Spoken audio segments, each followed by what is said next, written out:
Hola chicos, buenas noches. Buenas noches a todos.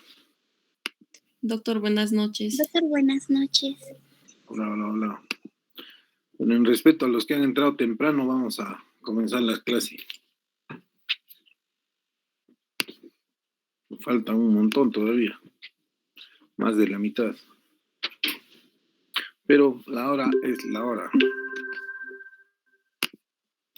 Bueno, continuando con el contenido programático del sílabus, vamos a tocar hoy el tema de la tuberculosis genitourinaria.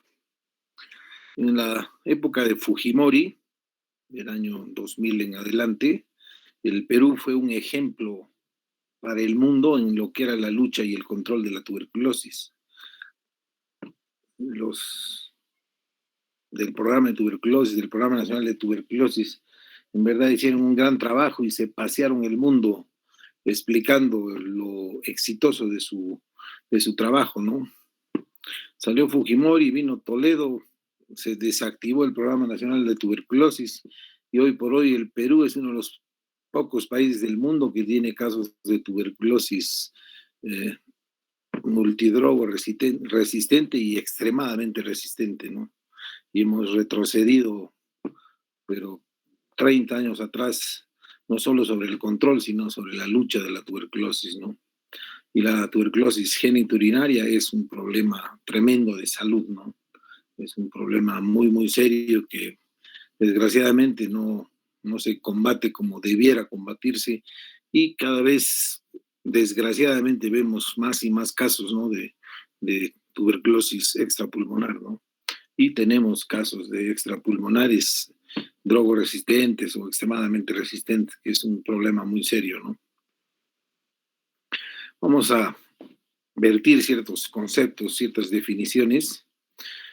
Para entender un poco, la tuberculosis urogenital es la tercera forma más común de tuberculosis extrapulmonar, ¿no? Después de la afectación a los ganglios linfáticos y al derrame pleural tuberculoso, ¿no? Eso en general en el mundo, ¿no? Es la tercera causa. En cambio, en Perú es la segunda causa, ¿no? Después de la tuberculosis pulmonar, la primera causa de tuberculosis extrapulmonar sería la genitourinaria, ¿no? Esta ocurre en un 2 a un 20% de las personas con tuberculosis pulmonar. Entre los pacientes con enfermedad miliar, la siembra hematógena, que es la más frecuente al tracto genitourinario, ocurre en un 25 hasta un 62% de los casos, ¿no? En una revisión que incluyó a más de 9,000 pacientes con tuberculosis, la urogenital afectó a 2 hombres por cada mujer, con una edad media de 40 años, ¿no? El rango entre 5 y 90 años. Hasta el 50% de los pacientes tienen evidencia radiográfica de una infección anterior y el 10% puede tener una infección activa. Con eso podemos decir que la tuberculosis urinaria es una enfermedad de adulto joven, ¿no? El 60% de los pacientes en general tienen entre 20 y 40 años, ¿no? Y como lo vimos, es más común en varones que en mujeres. Según la OMS, se estima que en el año 2019 se produjeron en el mundo 9.6 millones de nuevos casos y 1.5 millones de muertes por tuberculosis. Los bacilos de la tuberculosis pueden invadir uno o más o incluso todos los órganos del tracto genitourinario, ¿no? Riñón, uretra, vejiga, próstata, vesículas seminales, epidídimo, testículos, deferentes, todo, ¿no? Y pueden causar o causan una infección granulomatosa crónica que presenta básicamente las mismas características que cualquier tuberculosis en otros órganos.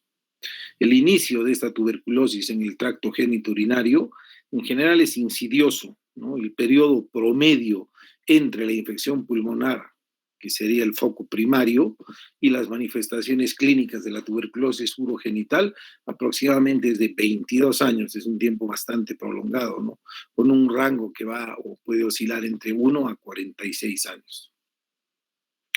La tuberculosis que afecta al riñón y al sistema urológico en general tiene dos formas de presentación. La clásica, que es la que ocurre con mayor frecuencia, afecta principalmente a los sistemas colectores. Hablamos de pelvis renal, cálices, urétero, vejiga, ¿no? O sea, básicamente a la vía urinaria, ¿no? Al tracto urinario. Y la segunda, que es la menos frecuente, gracias a Dios, donde se producen las lesiones del parénquima renal mismo, va a incluir a la nefritis intersticial y a la glomerulonefritis, ¿no? Entonces es una afectación propia del parénquima renal, donde va a haber un compromiso de la unidad funcional y estructural del riñón, que es la nefrona, que esa sería la menos frecuente, ¿no? Y la más frecuente es la que va a afectar todo el tracto urinario, ¿no? Pelvis renal, uréteres, cálices, vejiga, etc.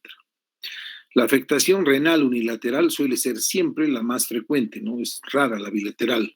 Sin embargo, ambos riñones pueden estar involucrados, lo que al final va a resultar en una enfermedad obviamente mucho más grave que va a llevar a una etapa terminal, ¿no?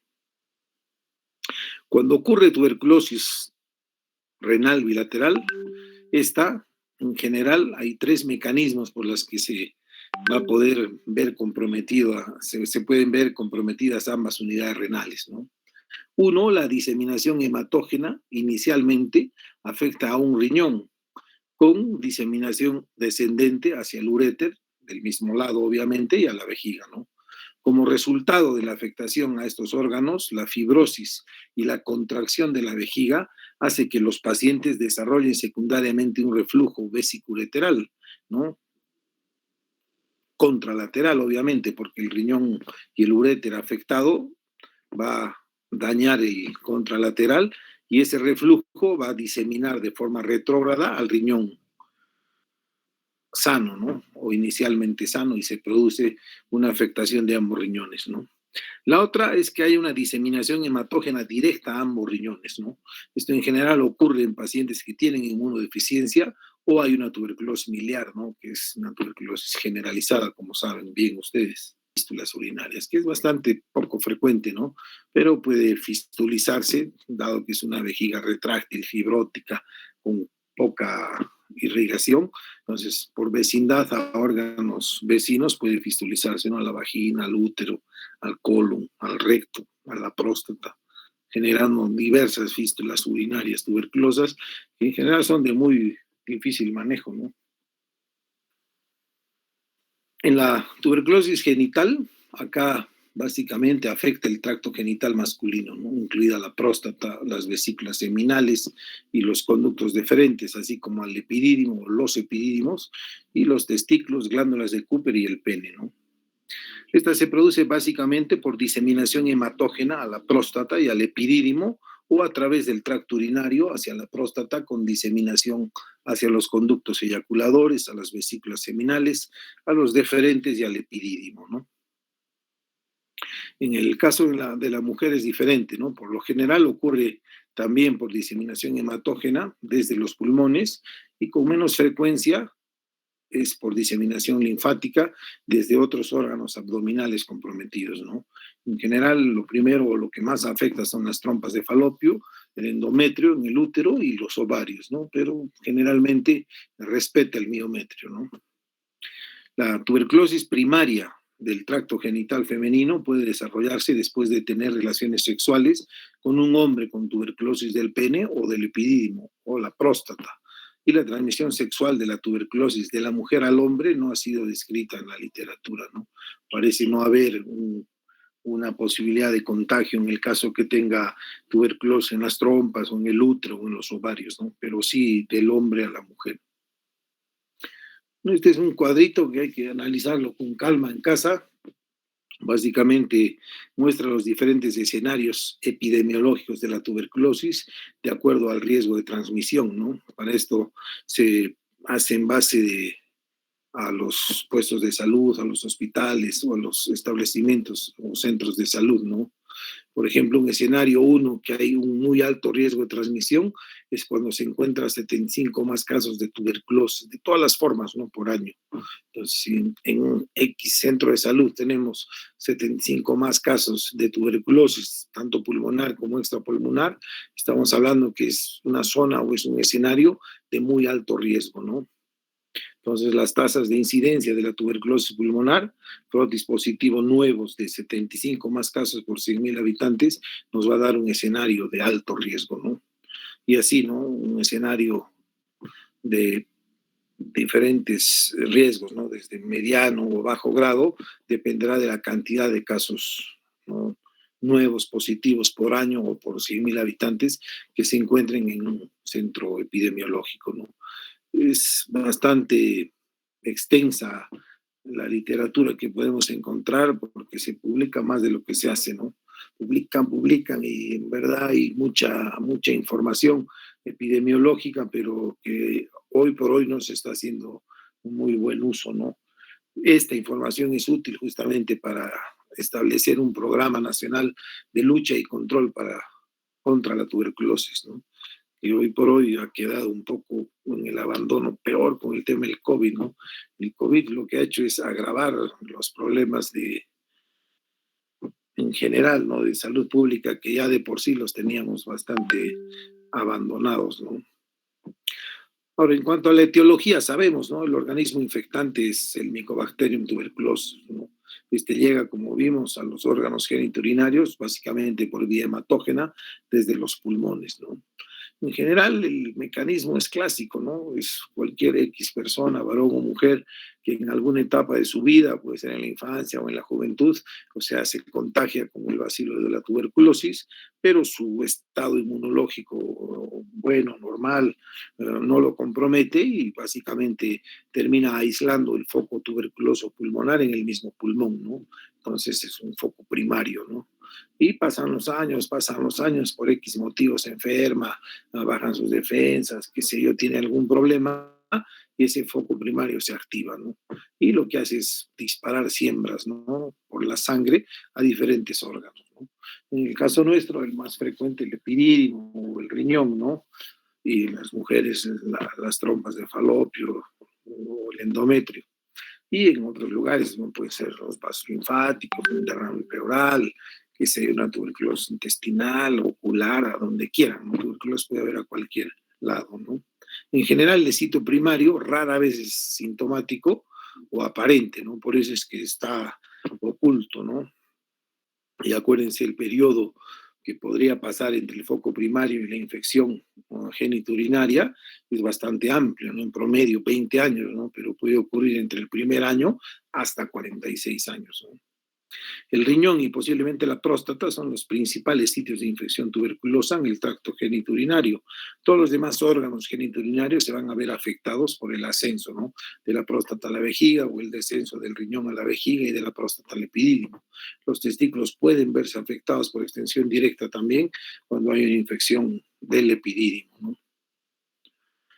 En el caso de riñones y uréteres, cuando una carga de bacilos tuberculosos golpea la corteza renal, los organismos pueden ser destruidos por la resistencia normal de los tejidos. Esto se ve comúnmente en las autopsias de personas que han muerto por tuberculosis, ¿no?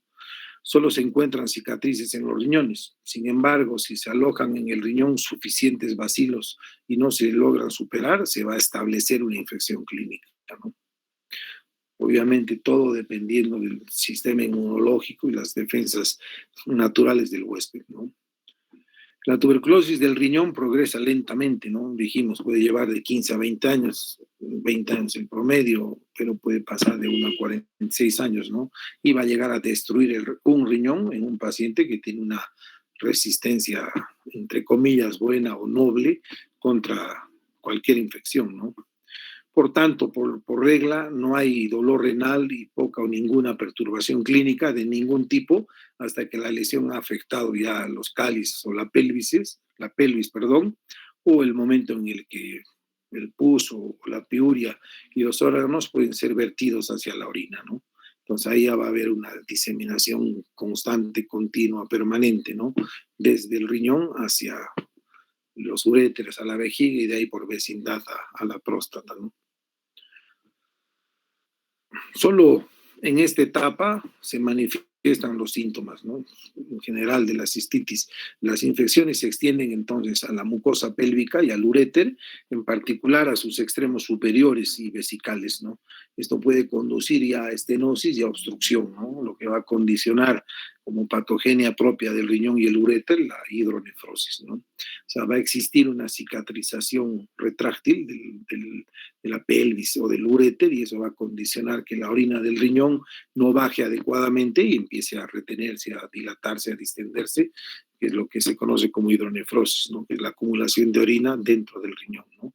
Ahí van a aparecer síntomas, ¿no? Dolor, malestar, hematuria, una serie de cosas.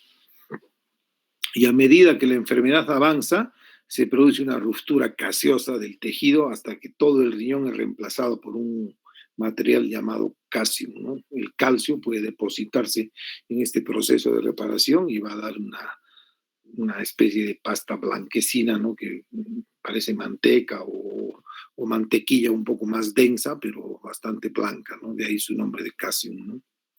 Ahora, la uretra va a sufrir fibrosis y tiende a cortarse y por tanto a enderezarse, ¿no? El uréteres, no es la uretra, perdón.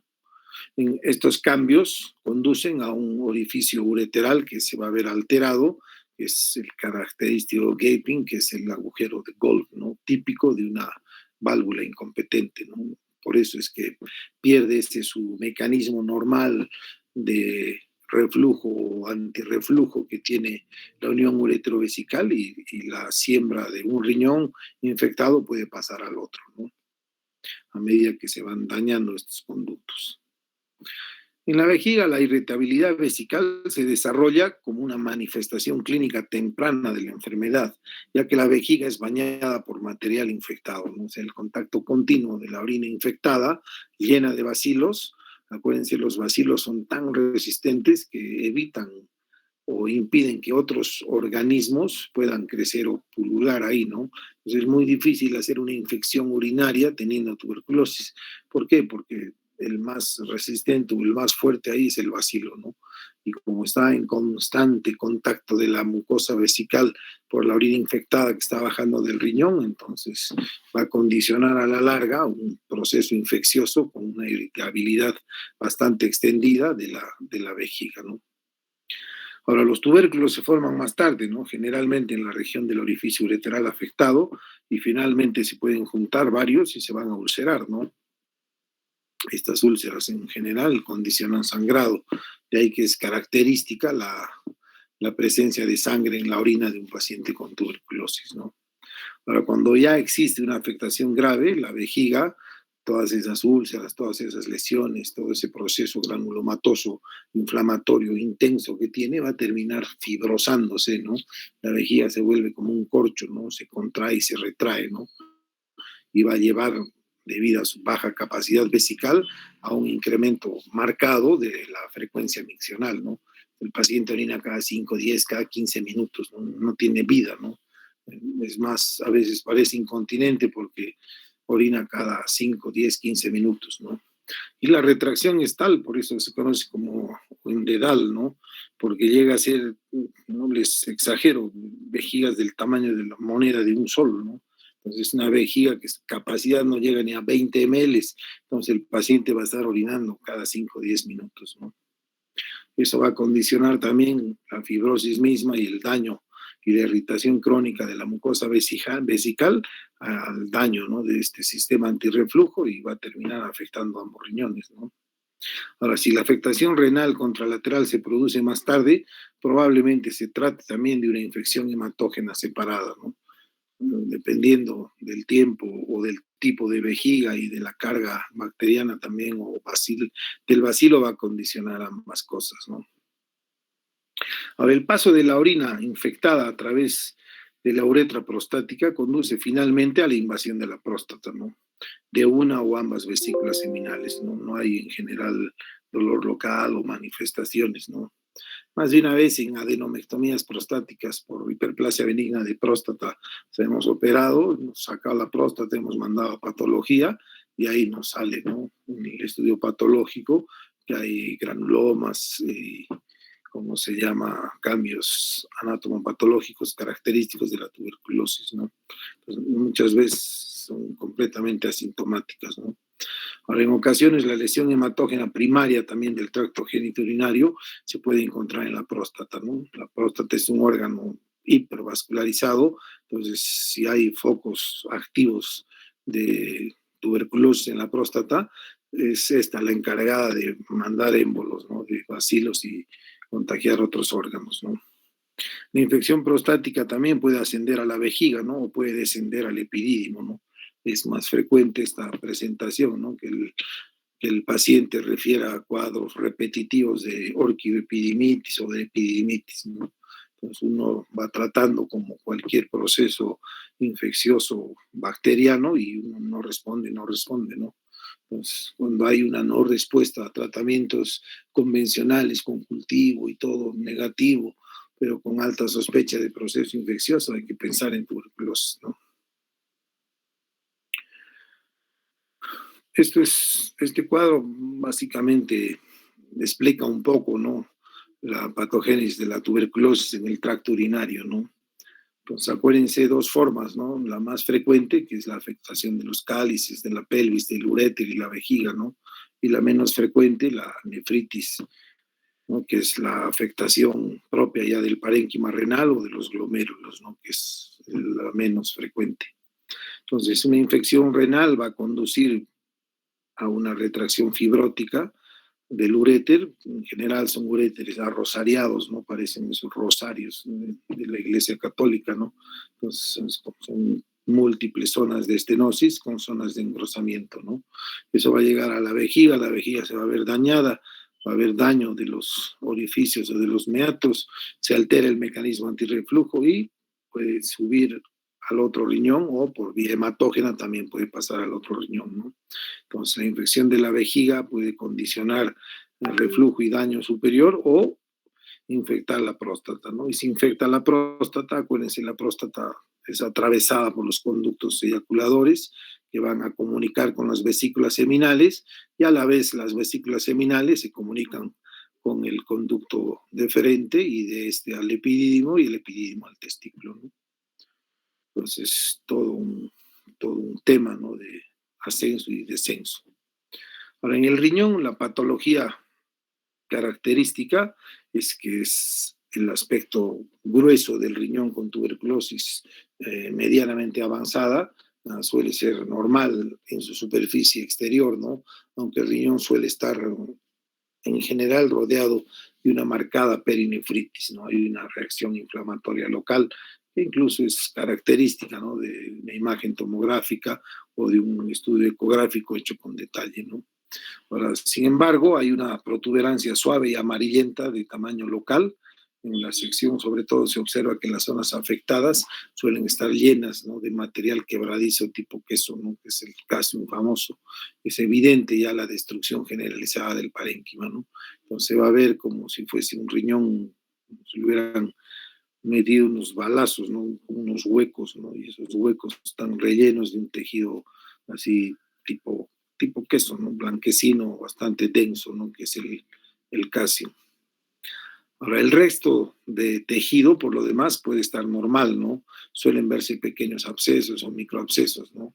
Y las paredes de la pelvis, los cales y el uréter, que ya es un indicio de enfermedad avanzada, entonces van a ver engrosados, ¿no? Y con frecuencia van a aparecer ulceraciones en la región de los cálices, que radiográficamente se definen como una amputación de los cálices, ¿no? Parecen que los hubieran cortado. Acuérdense, los cálices tienen formas como de una copa de champán, ¿no? Entonces parece que se hubiera volado la copa y solo quedara el pedestal y el piso, ¿no? De la copa. Con frecuencia aparecen ulceraciones también en la región de cálices, ¿no? Que es el punto donde van a drenar los abscesos. Ahora, y las estenosis ureterales o del uréter pueden ser completas y van a causar una autonefrectomía o, mejor dicho, una exclusión renal, ¿no? O sea, va a terminar excluyendo o matando a ese riñón, ¿no? Ahora, ese riñón fibroso obviamente no va a ser funcionante, ¿no? En estas circunstancias, la orina de la vejiga puede ser normal y los síntomas estar ausentes, ¿no? Porque el compromiso netamente es del riñón, ¿no? Y si no está afectada la vejiga, entonces no se espera que haya molestias, ¿no? Microscópicamente, el material gaseoso que se ve como una masa amorfa, el parénquima circundante va a mostrar fibrosis con destrucción de tejido, va a haber infiltración de células pequeñas redondas y células plasmáticas, ¿no? Células epiteliales y las gigantes típicas de la tuberculosis, ¿no? Que siempre se ven, ¿no? Las famosas células de Langhans. Ahora, las manchas resistentes al ácido generalmente muestran los organismos en el tejido, ¿no? Cambios similares pueden demostrarse en la pared de la pelvis y del uréter, ¿no? Eso ya pensando en enfermedad extendida, ¿no?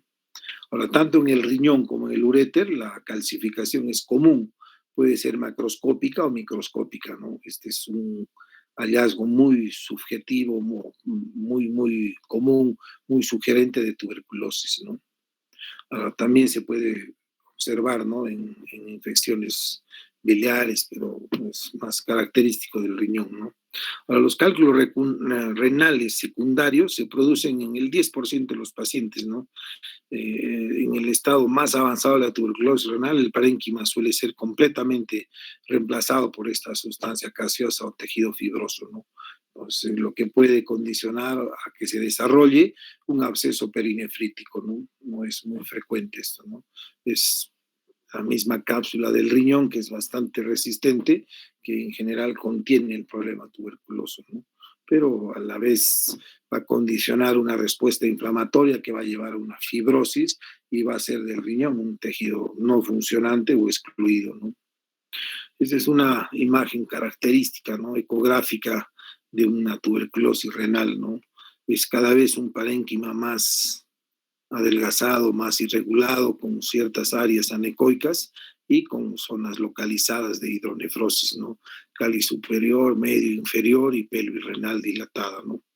Entonces, esta es una radiografía donde se inyecta a través de la pared abdominal posterior o la zona lumbar, es una nefrostomía, y se inyecta una sustancia de contraste, ¿no? Entonces, ¿qué se va a ver? Se ve un engrosamiento, una amputación de cálices y se ve que hay una dilatación preestenótica de un uréter fibroso, ¿no? Fíjense cómo se ha adelgazado el uréter a tal punto que la orina no pasa y se está acumulando, ¿no? Y está condicionando cada vez más y mayor destrucción, ¿no? Esta es una típica imagen, como se llama, ah, de hematoxilina y eosina, ¿no? Donde se va a ver, o sea, ciertas alteraciones, ¿no? De un riñón autoexcluido o excluido o dañado, ¿no? Se observa la presencia de estas famosas células gigantes, ¿no? Las de Langhans, ¿no? Conocidas, típicas de la tuberculosis, en medio de un proceso inflamatorio, ¿no? Linfoplasmocitario, ¿no? Y focos de necrosis. Es característico ver en esto también las nefritis tubulointersticiales graves, ¿no? Que es esa forma rara de tuberculosis. Esta presencia de células gigantes, ¿no? Y los infiltrados linfoproliferativos son característicos de la tuberculosis renal, ¿no? Ahora, en la vejiga vamos a tener en las primeras etapas, la mucosa puede verse inflamada, ¿no? No generando ningún cambio específico, ¿no?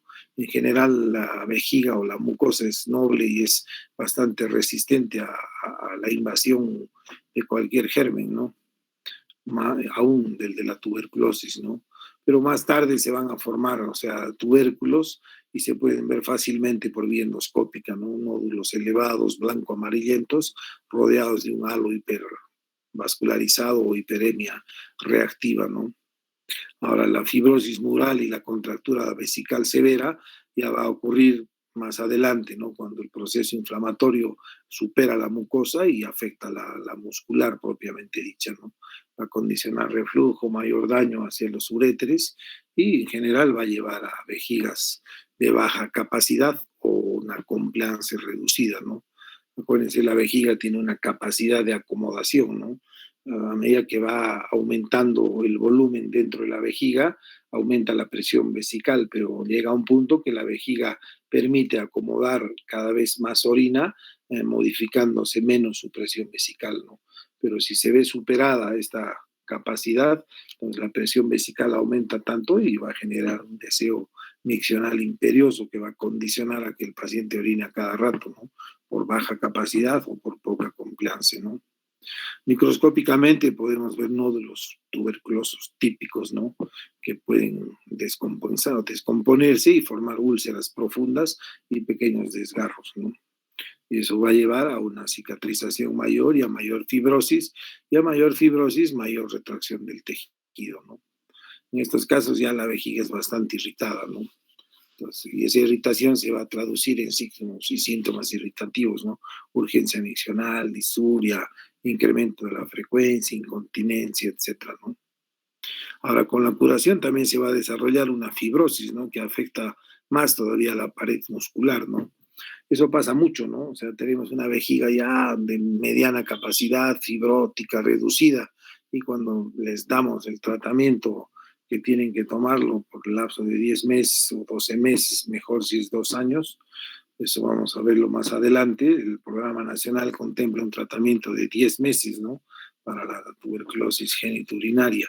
Pero la experiencia nos ha mostrado que con 10 meses no es suficiente, ¿no? El paciente puede dejar de tener signos y síntomas o el mismo tratamiento acelerar el proceso de fibrosis, muchas veces termina excluyendo el riñón enfermo o generando una mayor retracción cicatrizal de la vejiga por curarse, ¿no?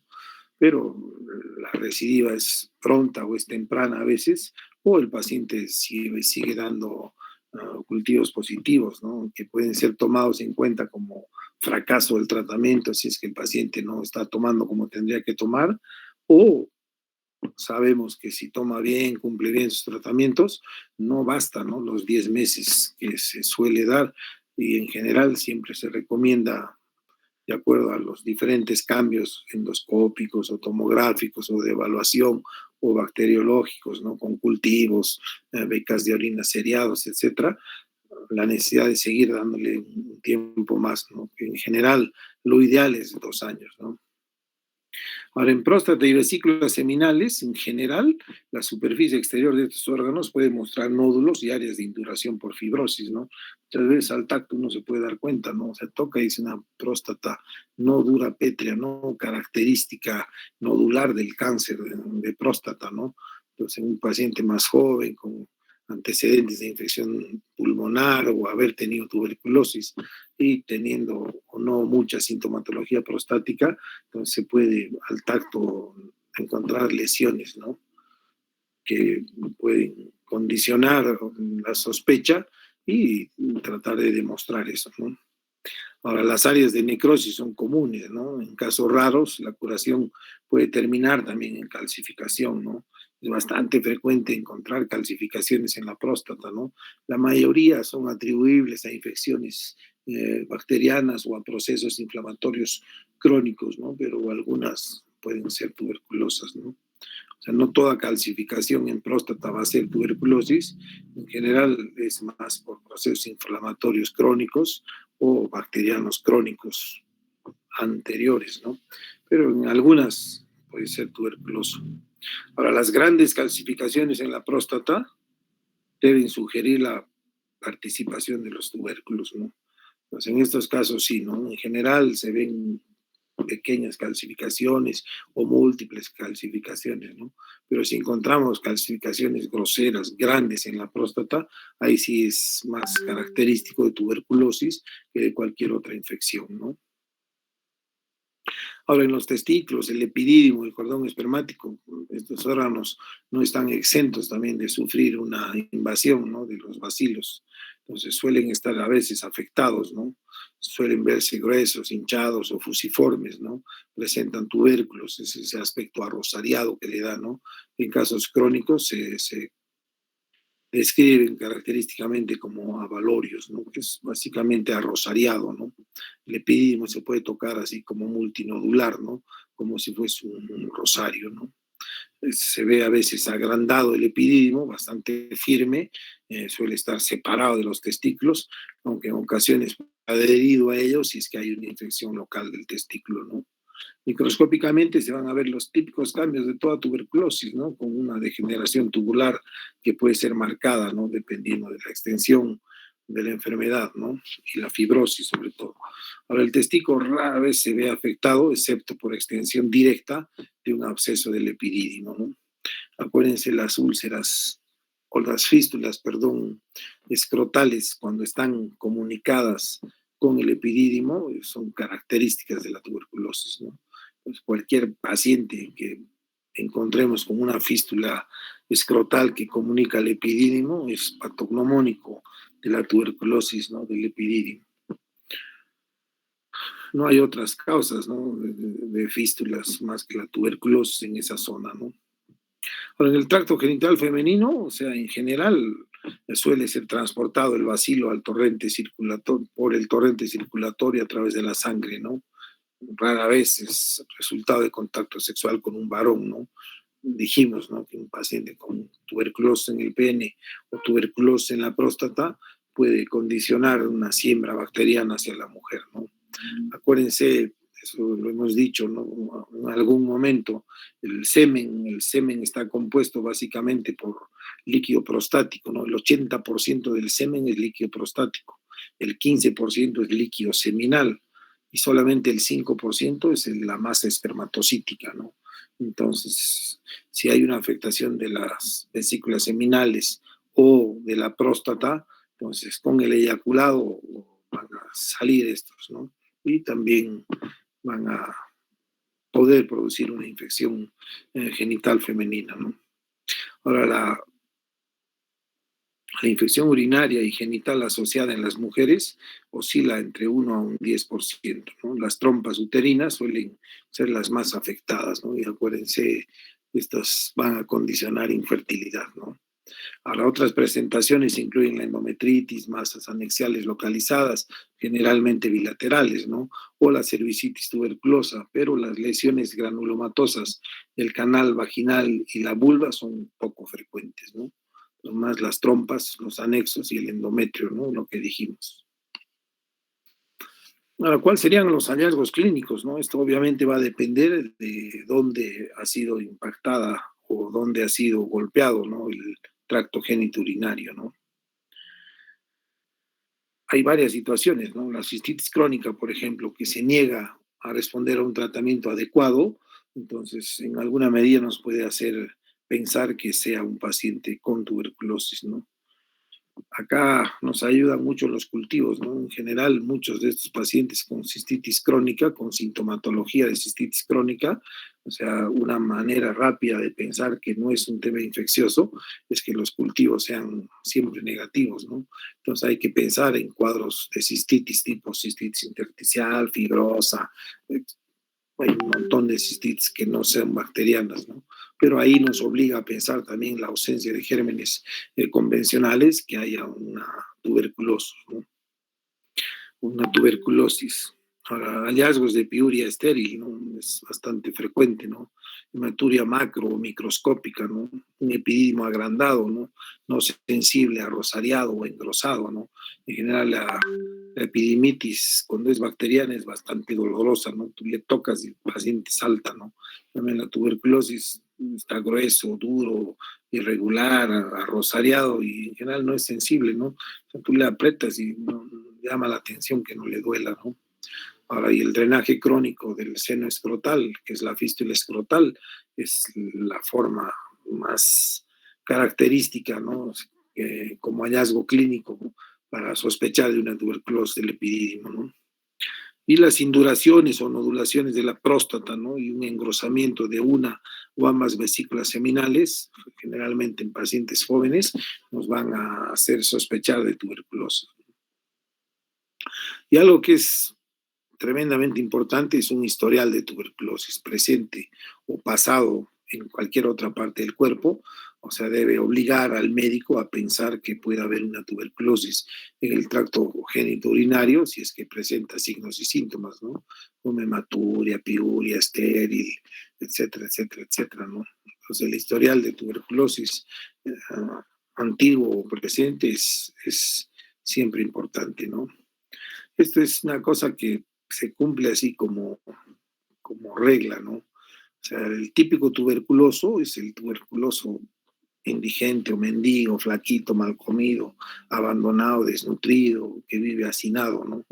O sea, por eso se dice que la tuberculosis pulmonar siempre hay que sospecharla en el indigente o el mendigo, ¿no? En cambio, en la tuberculosis genitourinaria hay que sospecharla en el gerente del banco, ¿no? En general, todos los pacientes, todos con tuberculosis genitourinaria, son pacientes que se los ve físicamente bien, ¿no? Incluso hasta medio gorditos, o sea, sanos, bien parados, ¿no? Musculosos, bien comidos. No es común ver un paciente con tuberculosis genitourinaria que parezca así desnutrido, abandonado, ¿no? Entonces, es una regla que sirve mucho, ¿no?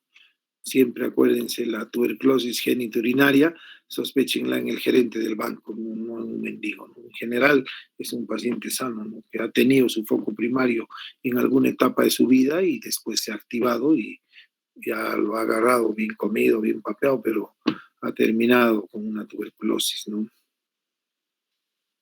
Ahora, el diagnóstico no puede establecerse mediante la demostración de los bacilos en la orina, ¿no? Acá fácilmente, o lo común es pedirles un BK de orina de 12 horas, ¿no? Se le pide al paciente que junte la orina de las 8 de la noche a las 8 de la mañana, ¿no? Una botella de vidrio bien lavada, cada día por 3 días lleva su orina de 12 horas, llega a la recepción de muestras, ellos lo que hacen es centrifugar esa orina y de esa orina centrifugada hacen exámenes directos, becas de orina, ¿no? Para ver si hay o no bacilos, ¿no? Ahora, eso se puede hacer repetidamente, ¿no? En general se pide 3 muestras, ¿no? Y se hace además cultivos, ¿no? Acuérdense que los cultivos demoran un montón, ¿no? O sea, pero se envían, ¿no? 3 o 6 muestras de orina, ¿no? Repetidamente para hacer esta tinción alcohol ácido resistente para ver si es que hay o no hay gérmenes, ¿no? Y siempre cultivos, ¿no? También se hace la reacción de cadena, ¿no? PCR, ¿no? Para Mycobacterium tuberculosis. Ahora, acuérdense, los cultivos para micobacterias en general, o sea, tienen una sensibilidad que varía de un 10 a un 90%, ¿no? La especificidad sí es al 100%. Ahora, los resultados tardan 6, 8 semanas, a veces más, ¿no? Ahora, cuando el caldo de cultivo es bueno, o sea, puede ser positivo en 2 o 3% con una alta especificidad, ¿no? Ahora pueden producirse también resultados negativos con el contexto mismo, ¿no? Entonces, muchas veces eso va a retardar una terapia antituberculosa o antibacteriana concomitante, ¿no? Más si el paciente ha estado recibiendo algún tipo de tratamiento. El cultivo siempre se espera, pero las más de las veces se suele encontrar en estos exámenes directos, ¿no? Estos BK de orina de 12 horas, ¿no? Ahora, una tinción ácido resistente de orina positiva no es diagnóstica de tuberculosis, ¿no? Ya que estas bacterias pueden estar presentes y no haber tuberculomas, ¿no? Es todo un tema eso de discusión, pero el umbral para la tinción ácido resistente de la orina en general exige, ¿no? Que haya más de 5.000 organismos por ml, ¿no? Ahí su sensibilidad va a aumentar y su especificidad obviamente más, ¿no? PCR en orina tiene una sensibilidad alta, 87 a 100%, y una especificidad igual alta, ¿no? 93 a 98% respectivamente, ¿no? Algunos laboratorios individuales ofrecen pruebas de PCR validadas, ¿no? Hasta el momento no existe una PCR comercial aprobada por la administración, por la FDA, ¿no? Para la detección de ácidos nucleicos micobacterianos en orina. Entonces, lo que tenemos a mano, y en eso sí hay que dar un aplauso a los centros de salud o al ministerio, de que la gente está muy, muy bien entrenada, ¿no? Y tienen una facilidad para encontrar, ¿no? el bacilo que no lo encuentran, ¿no? Un ejemplo simple, ¿no? El mejor laboratorio de Cusco, el mejor, o sea, cuántas muestras de orina para beca directo y cultivo va a recibir al mes, ¿no? Recibirá que 1 o 2 o 3 al mes, exagerando, ¿no? Entonces, si uno tiene un paciente de clínica, de consultorio particular, y hay sospecha de tuberculosis, ahí lo indicado es que la muestra la haga en el ministerio, ¿no? encima son gratuitas. En las clínicas y laboratorios privados te van a cobrar una fortuna por becas de orina y por cultivos, ¿no? En cambio, en el ministerio son 100% gratuitos. O sea, tú vas de orina, no te cobran nada. Y las personas que lo hacen son gente que trabaja en esos servicios y no les exagero, que a la semana pueden hacer 10, 15, 20 pruebas, ¿no? Pues tienen una experiencia, pero cuantiosa y encuentran las más de las veces el vacilo, ¿no? Más rápido que cualquier otro laboratorio que no tiene tanto entrenamiento en eso, ¿no? Pero existen otras formas, ¿no?, de diagnóstico, los hallazgos palpables en el epidídimo, los vasos deferentes, la próstata, las vesículas seminales, ¿no?, o lesiones renales o ureterales reveladas por imágenes, ¿no?, con contraste. Ahora, la afectación de la vejiga vista a través del cistoscopio, ¿no?, es los tuberculomas, ese meato en hoyo de golf, esas úlceras o telangiectasias, grandes vasculares típicas de la tuberculosis vesical. Entonces, miras, ves esos cambios y tomas una muestra de un tubérculo y tienes el diagnóstico, ¿no? O ves una fístula escrotal, ¿no? Entonces, eso es característico de la tuberculosis, pero para que el paciente entre dentro del programa y se le dé el tratamiento gratuito, controlado, supervisado, tienes que demostrar la presencia del bacilo, ¿no? Entonces, ¿qué haces? Le tomas una muestra de la fístula, ¿no?, una biopsia de la fístula escrotal, con certeza te va a dar diagnóstico de tuberculosis, ¿no? Ahora, el grado de daño renal, según se mida la pérdida de función, también te puede ayudar a un diagnóstico clínico, ¿no? Haces una tomografía y ves una exclusión del riñón, ¿no? Entonces, un riñón excluido, no funcionante, un riñón único. Haces una ureteroscopía o haces una pielografía ascendente con fines de ver cómo está ese uréter y te va a mostrar, ¿no?, un uréter arrosariado, un uréter dañado, ¿no?, o por nefrostomía, hacer una urografía descendente, ¿no?, por punción, ¿no? Entonces, hay formas y maneras, ¿no? ¿Alguna pregunta, chicos?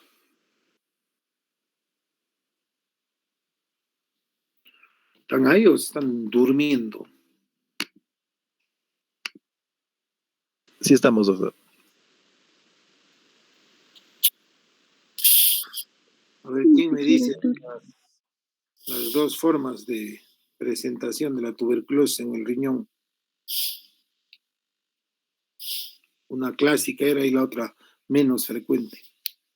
Doctor, buenas noches. Vamos a tener dos formas, una que es la más común a nivel del sistema colector que puede afectar en sí toda la vía urinaria, es más frecuente y como segunda opción tenemos, bueno, como segunda forma sería afectación a nivel de nefritis y la glomerulonefritis que va a afectar lo que va a ser el parénquima renal. En este caso es una forma menos frecuente.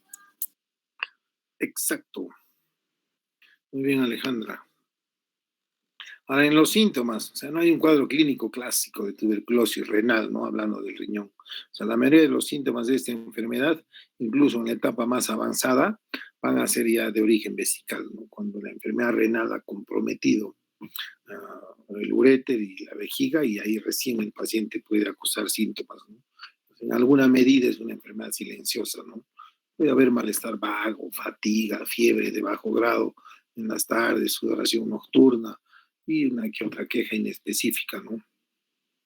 Incluso la misma irritación de la vejiga muchas veces es ausente, ¿no? En cuyo caso solo la recolección y el examen adecuado de orina pueden dar una pista, ¿no? Ahora, la tuberculosis activa en otras partes del cuerpo se encuentra en menos de la mitad de los pacientes con tuberculosis genitourinaria, ¿no? Hay una sintomatología, ¿no?, variada. El riñón y uréter, por ejemplo, debido a la lenta progresión de la enfermedad, el riñón afectado en general no da molestias o es asintomático, ¿no? Pero sin embargo, en ciertas ocasiones puede haber un dolor sordo en flanco, ¿no? El típico dolor, ¿no?, que muchas veces tiene episodios de hematuria macro, microscópica, ¿no? Y puede haber formación de coágulos de sangre, que estos cuando pasan condicionan una especie de cólico, ¿no? O rara vez, como dijimos, se forman cálculos secundarios o esta masa de desechos del calcio, ¿no? Puede condicionar también que se formen los sistemas colectores y causen cólicos, ¿no? O por obstrucción misma, ¿no? Sería una obstrucción intrínseca por esto, ¿no? Por coágulo o por calcio o por un cálculo, ¿no? Y en raras ocasiones el síntoma se presenta como una masa indolora en el abdomen, ¿no?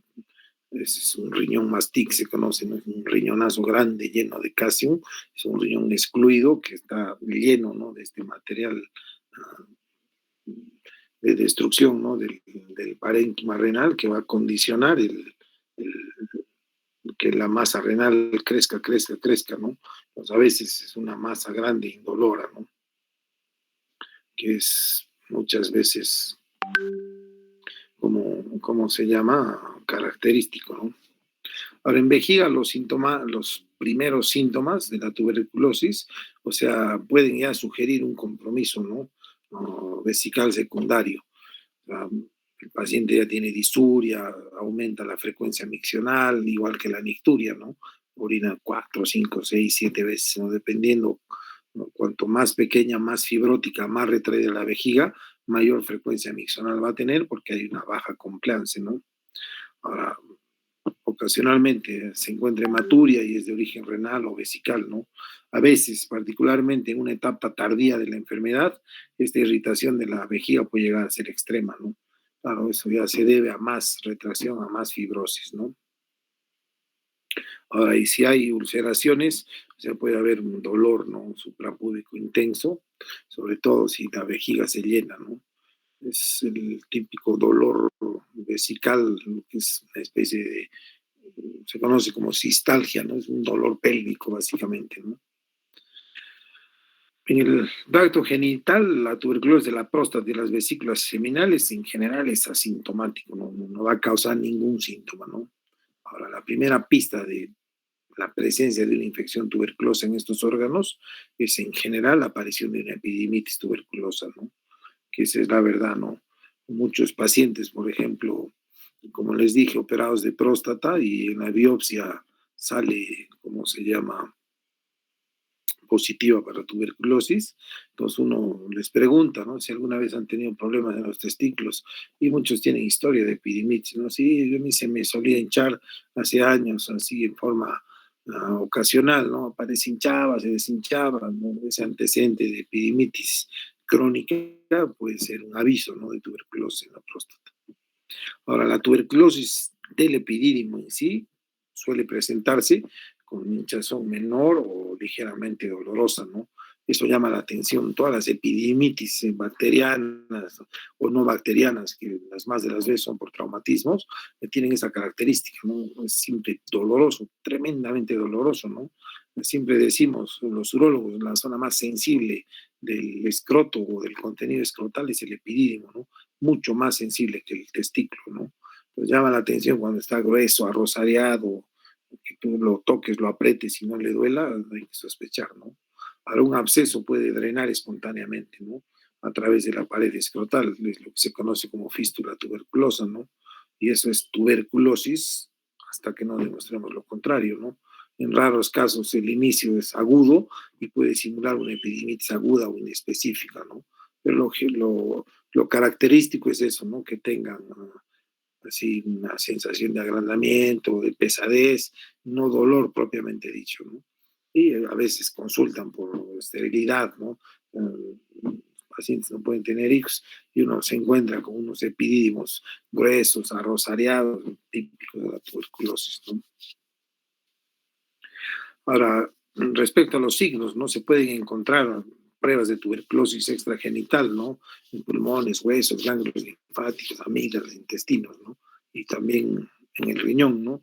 Generalmente no hay un agrandamiento ni una sensibilidad del riñón afectado, pero en ciertas ocasiones esos riñones mastics, que son unas masas grandes indoloras, y se pueden confundir con una tumoración, ¿no? Muchos pacientes han sido operados como un tumor renal, sacamos el, el riñón, que las más de las veces tienen una perinefritis importante, es a veces hasta más difícil que sacar un riñón tumoral, ¿no? El mismo comportamiento de estos riñones mastics, o sea, no es que sea un comportamiento maligno, ¿no? pero generan tal respuesta inflamatoria que cuando uno entra, pues no sabes por dónde seguir porque no hay cómo sacarlo, ¿no? Pero al final mandas a patología, estás ahí pensando en tu tumor y te llega que es una tuberculosis, ¿no?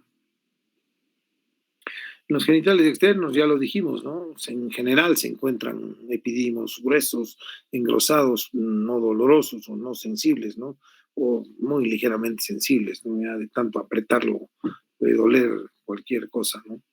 Ahora, el conducto deferente a menudo suele ser engrosado y arrosadiado, ¿no? Los deferentes se tocan fácilmente a través del cordón espermático en la raíz del escroto hacia los orificios inguinales externos, y cuando uno los toca, se toca como una mina de lapicero, ¿no? Es inconfundible, ¿no? Para hacer una vasectomía es tremendamente sencillo ubicarlos, ¿no? Dada la delgadez de la piel escrotal, entonces uno, si lo toca en un ambiente cálido, el paciente relajado, distendido, con la mano caliente, imantada, entonces tú buscas en el cordón, vas a notar, ¿no? Que hay una parte dura, regular, así que parece una mina de lapicero, ¿no? En cambio, si tú la notas engrosada, rosariada, es característico, ¿no? De la tuberculosis. Y el drenaje del seno a través de la piel del escroto, ya lo volvemos a decir, es patognomónico, ¿no? De las epidimitis tuberculosas, ¿no? En estados avanzados, a veces el epidimio no se distingue del testículo, no es una sola masa, ¿no? Esto puede indicar o significar que el testículo ha sido invadido directamente por un absceso del epidimio al testículo, ¿no? Muchas veces hay un hidrocele reaccional, ¿no? Que acompaña a la epidemitis tuberculosa, ¿no? Este hidrocele idiopático debe ser aprovechado para poder evaluar los cambios patológicos subyacentes, ¿no? Si están presentes, ¿no? Epidemitis o un tumor testicular, ¿no? Con los hidroceles hay que tener cierta, ¿cómo se llama? Vehemencia, ¿no? Hay que no pensar que sea un simple hidrocele, ¿no? Siempre hay que pensar que puede ser secundario a algo más, ¿no? Y las causas más frecuentes, pues, un tumor o una tuberculosis, ¿no? O algún otro proceso infeccioso, ¿no? Si eso no hay, estás ante un hidrocele de causa común, ¿no? Ahora, la implicación del pene y la uretra en general es poco frecuente, ¿no? Es característico en general de pacientes que tienen un sistema inmunológico bastante comprometido y tienen en general una enfermedad extendida bastante marcada, ¿no? En los epidídimos o en la próstata, ¿no? Que van a condicionar una invasión hacia la uretra y al pene mismo, ¿no? En cuanto a próstata y vesículas seminales, estos órganos pueden ser normales o anormales a la palpación, ¿no? Las más de las veces son normales, ¿no? Sin embargo, una próstata tuberculosa puede mostrar áreas de induración, incluso nodulaciones, ¿no? Que dadas las características y los antecedentes del paciente y sobre todo la edad, pueden ser, ¿no? El momento de aparición de la tuberculosis es en promedio 40 años, ¿no? Pues a esa edad es más poco probable tener un cáncer de próstata que una tuberculosis, ¿no? O sea, no es excluyente, ¿no? Sabemos que a mayor edad, mayor incidencia de cáncer de próstata, ¿no? Y la tuberculosis en general, estas induraciones o nodulaciones en la próstata, en el tacto rectal, o sea, en alguna medida nos pueden hacer sospechar de tuberculosis si el paciente es más joven o tiene antecedentes de tuberculosis o estar con una infección tuberculosa, ¿no? Ahora, si hay epidimitis, la vesícula seminal y filateral también suele mostrar ciertos cambios, ¿no? Un buen tacto rectal logra palpar las vesículas seminales, ¿no? Es algo complicado si estas están vacías, ¿no? En general, para palpar las vesículas seminales es bueno decirle al paciente que venga con un periodo de abstinencia, ¿no? De 5 o 7 días o más a veces, esperar que esté llena la vesícula y tratar de palparla, ¿no? Ahora, los laboratorios, ¿no? Los hallazgos más comunes, ¿no? Un análisis de orina adecuado va a proporcionar la pista más importante para el diagnóstico de la tuberculosis genitourinaria, ¿no? La piuria persistente sin organismos en cultivo significa tuberculosis hasta que no demostremos lo contrario, ¿no? Las tinciones ácido resistentes realizadas en el sedimento concentrado de una muestra de 24 horas, de 12 horas, son positivas, al menos en el 60% de los casos, ¿no? Sin embargo, esto debe ser corroborado por un cultivo positivo, ¿no? Ahí viene la duda, ¿no? Algunos, si tenemos BK seriados positivos, una cruz, dos cruces, tres cruces, es tuberculosis, ¿qué va a hacer, no? Pero cuando hay unos BKs así atípicos con una cruz que no se encuentra, no es repetitivo, pues a veces hay que esperar o hay exigencia de un cultivo positivo, ¿no? Lo que decíamos hace un rato, ¿no? Ahora, si la respuesta clínica al tratamiento adecuado de la infección bacteriana falla y la piuria persiste, la tuberculosis debe ser descartada por la bacteriología y las imágenes. Eso es cierto, ¿no? Cualquier infección que no cede, no cede, no cede, no cede, y tú la estás tratando por síntomas, o así tus cultivos sean negativos, pero persistentemente hay piuria en la orina, con una bacteruria, y más si no responde al tratamiento convencional, hay que sospechar tuberculosis, ¿no? Ahora, los cultivos de bacilos de la tuberculosis a partir de la primera orina en la mañana son positivos en un porcentaje muy alto de casos de infección tuberculosa, ¿no? Ahora, si los cultivos son positivos, se deben ordenar pruebas de sensibilidad. Eso es clave, para eso se pide el cultivo, ¿no? Es por eso que sabemos que hay algunas formas de tuberculosis drogoresistentes, incluso extremadamente resistentes. Es todo un problema, ¿no? Ante la fuerte evidencia presunta de tuberculosis, los cultivos negativos deben repetirse, ¿no? Lo ideal son 3 a 5 muestras de la primera orina en la mañana, ¿no? Pues a veces hay que seguir insistiendo con los cultivos, seguir insistiendo con los exámenes directos, ¿no? De BK, de orina de 12 o 24 horas, ¿no? Algunos, en el ministerio, por ejemplo, ahora se está exigiendo 12 horas, ¿no? Ya no 24 horas. Van a ver que en los laboratorios, cuando tú pides un BK de orina, muchas veces le devuelven al paciente y le dice que sea de 24 horas, ¿no? La verdad, con 12 horas es suficiente, ¿no? Y lo ideal es la orina de las 8 de la noche a las 8 de la mañana, ¿no? La cosa que tiene 12 horas y en general recolecta una buena cantidad, ¿no? No es que se va a usar todo, ¿no? Esa orina se va a centrifugar y de la centrifugación esa se va a sacar el sedimento y eso es lo que se va a hacer un BK directo, ¿no? Ahora, si se sospecha de tuberculosis, se debe realizar la prueba de tuberculina, ¿no? Esto en nuestro medio es bastante discutido, ¿no? Todos hemos estado en contacto, todos estamos vacunados. Es una prueba positiva, particularmente en un adulto, es difícilmente diagnosticable, ¿no? Pero una prueba negativa en un paciente solo sano habla en contra de un diagnóstico de tuberculosis, ¿no? En nuestro medio no es muy práctico eso, ¿no?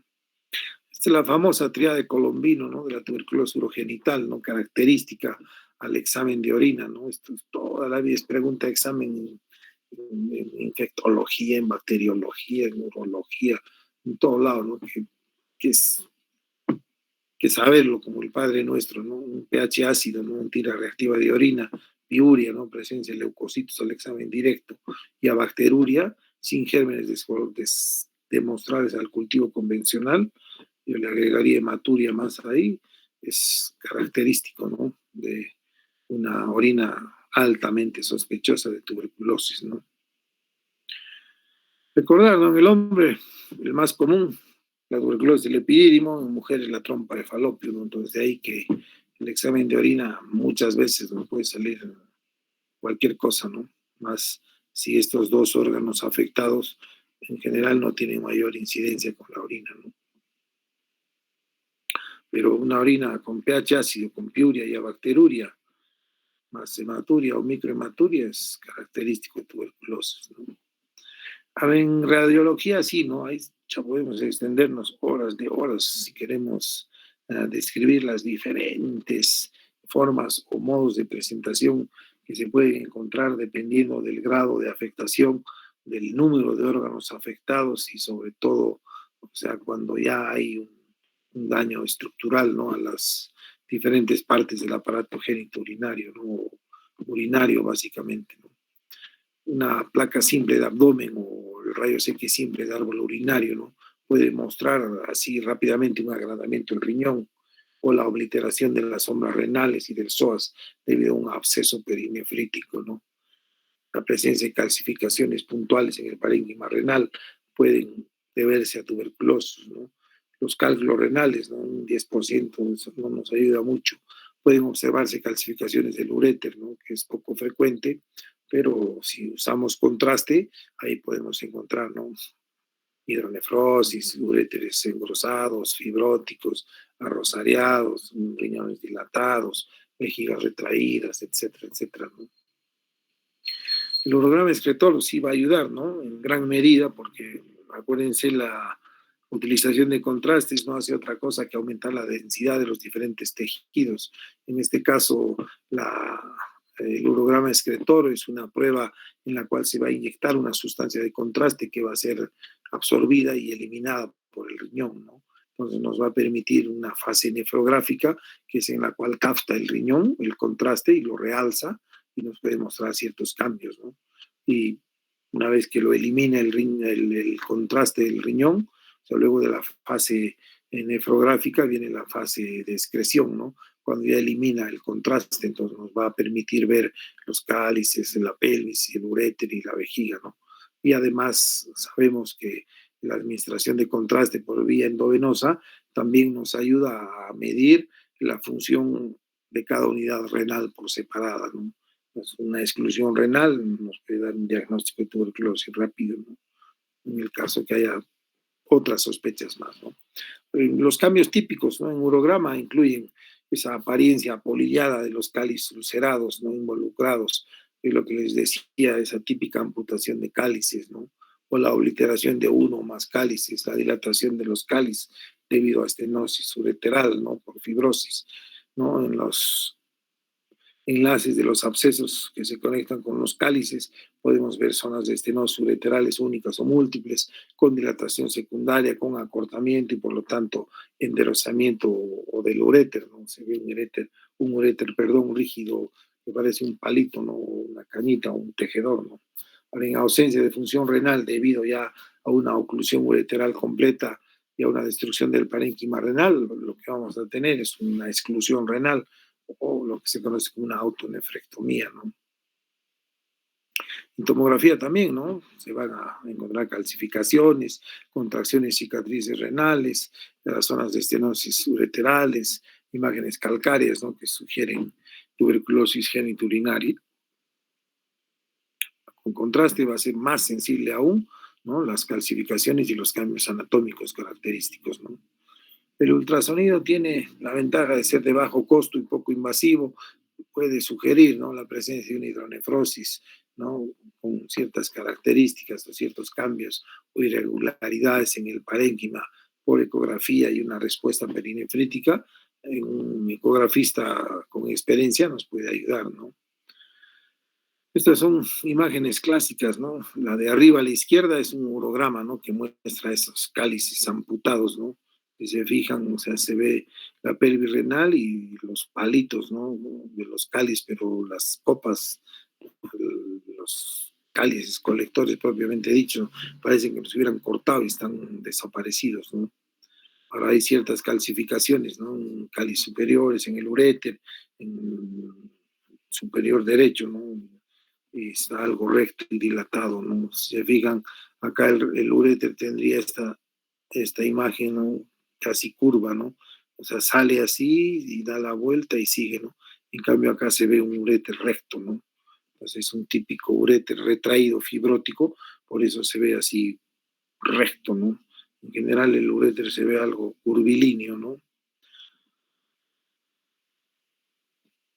En esta placa se ven, ¿no? Unos cálices ulcerados, dilatados, ¿no? Y el sistema excretor alterado, ¿no? Acá en la parte izquierda ya en una tomografía, o sea, se van a ver calcificaciones, que hay mala perfusión del, ¿cómo se llama? Del parénquima, ¿no? Y hay una inflamación circundante, ¿no? Miren este riñón derecho sano y comparen este riñón, ¿no? Y acá ya se ve una dilatación marcada, ¿no? De cáliz y de pelvis, con una pérdida del parénquima, ¿no? Fíjense, toda esta parte gruesa, carnosa es el riñón, ¿no? En cambio acá lo carnoso es esto y todo esto es orina, ¿no? Es una gran colección de orina, producto de una gran ureterohidronefrosis que ha aumentado tanto la presión intrarrenal que la misma orina ha sido un factor de compresión del parénquima contra la cápsula, terminando de debilitar y matando el tejido renal funcionante normal, ¿no? Ahora, en la cistoscopía, ¿no? Un paciente con signos y síntomas irritativos miccionales o becas negativos, alta sospecha de tuberculosis, hematurias, triadas de Colombino, pero no encontramos el bacilo así en la orina o en los cultivos, pues a veces un estudio cistoscópico es una vía rápida o darle un salto o sacarle la vuelta al tema bacteriológico, ¿no? ¿Por qué? Porque nos va a mostrar, ¿no?, ciertos cambios característicos, ¿no?, que son una muestra clara de enfermedad, ¿no? Estos, estos meatos ureterales, por ejemplo, en forma de hoyo de golf, o la presencia de tubérculos, ¿no? La retracción fibrótica de la vejiga, con una mucosa hiperémica dañada, entonces fácilmente haces una biopsia y la biopsia va a ser patognomónica de los cambios típicos, ¿no?, de la tuberculosis, ¿no? Las cistografías también pueden ayudar, ¿no?, que consiste en introducir una sonda y llenar la vejiga con una sustancia de contraste, ¿no? Entonces ahí va a revelar una pequeña vejiga y las más de las veces la presencia de un reflujo activo, ¿no? O pasivo en algunas circunstancias, pero reflujo vesiculolateral al fin, ¿no? Diagnósticos diferenciales, bueno, en general va a depender del órgano afectado, ¿no? Una cistitis crónica inespecífica, por ejemplo, ¿no? Una pielonefritis, o sea, pueden imitar perfectamente una tuberculosis, ¿no? Entre un 15 y un 20% de los casos con tuberculosis, o sea, son invadidos secundariamente por organismos piógenos, ¿no? No es común porque en general el bacilo es más fuerte que todos, pero no hay una regla, ¿no? Ahora, si las infecciones inespecíficas no responden a tratamientos adecuados, debe emprenderse una búsqueda diligente del bacilo de tuberculosis, ¿no? Ahora, la demostración cistoscópica de los tubérculos y las ulceraciones de la pared de la vejiga van a significar tuberculosis, ¿no? Una epidemitis indolora apunta a la tuberculosis, ¿no? La epidemitis inespecífica aguda o crónica puede confundirse con la tuberculosis, ¿no?, ya que la aparición de esta última es ocasionalmente bastante dolorosa, ¿no? O sea, su principal diagnóstico diferencial de la epidemitis tuberculosis va a ser la epidemitis, ¿no?, de la cistitis, ¿no?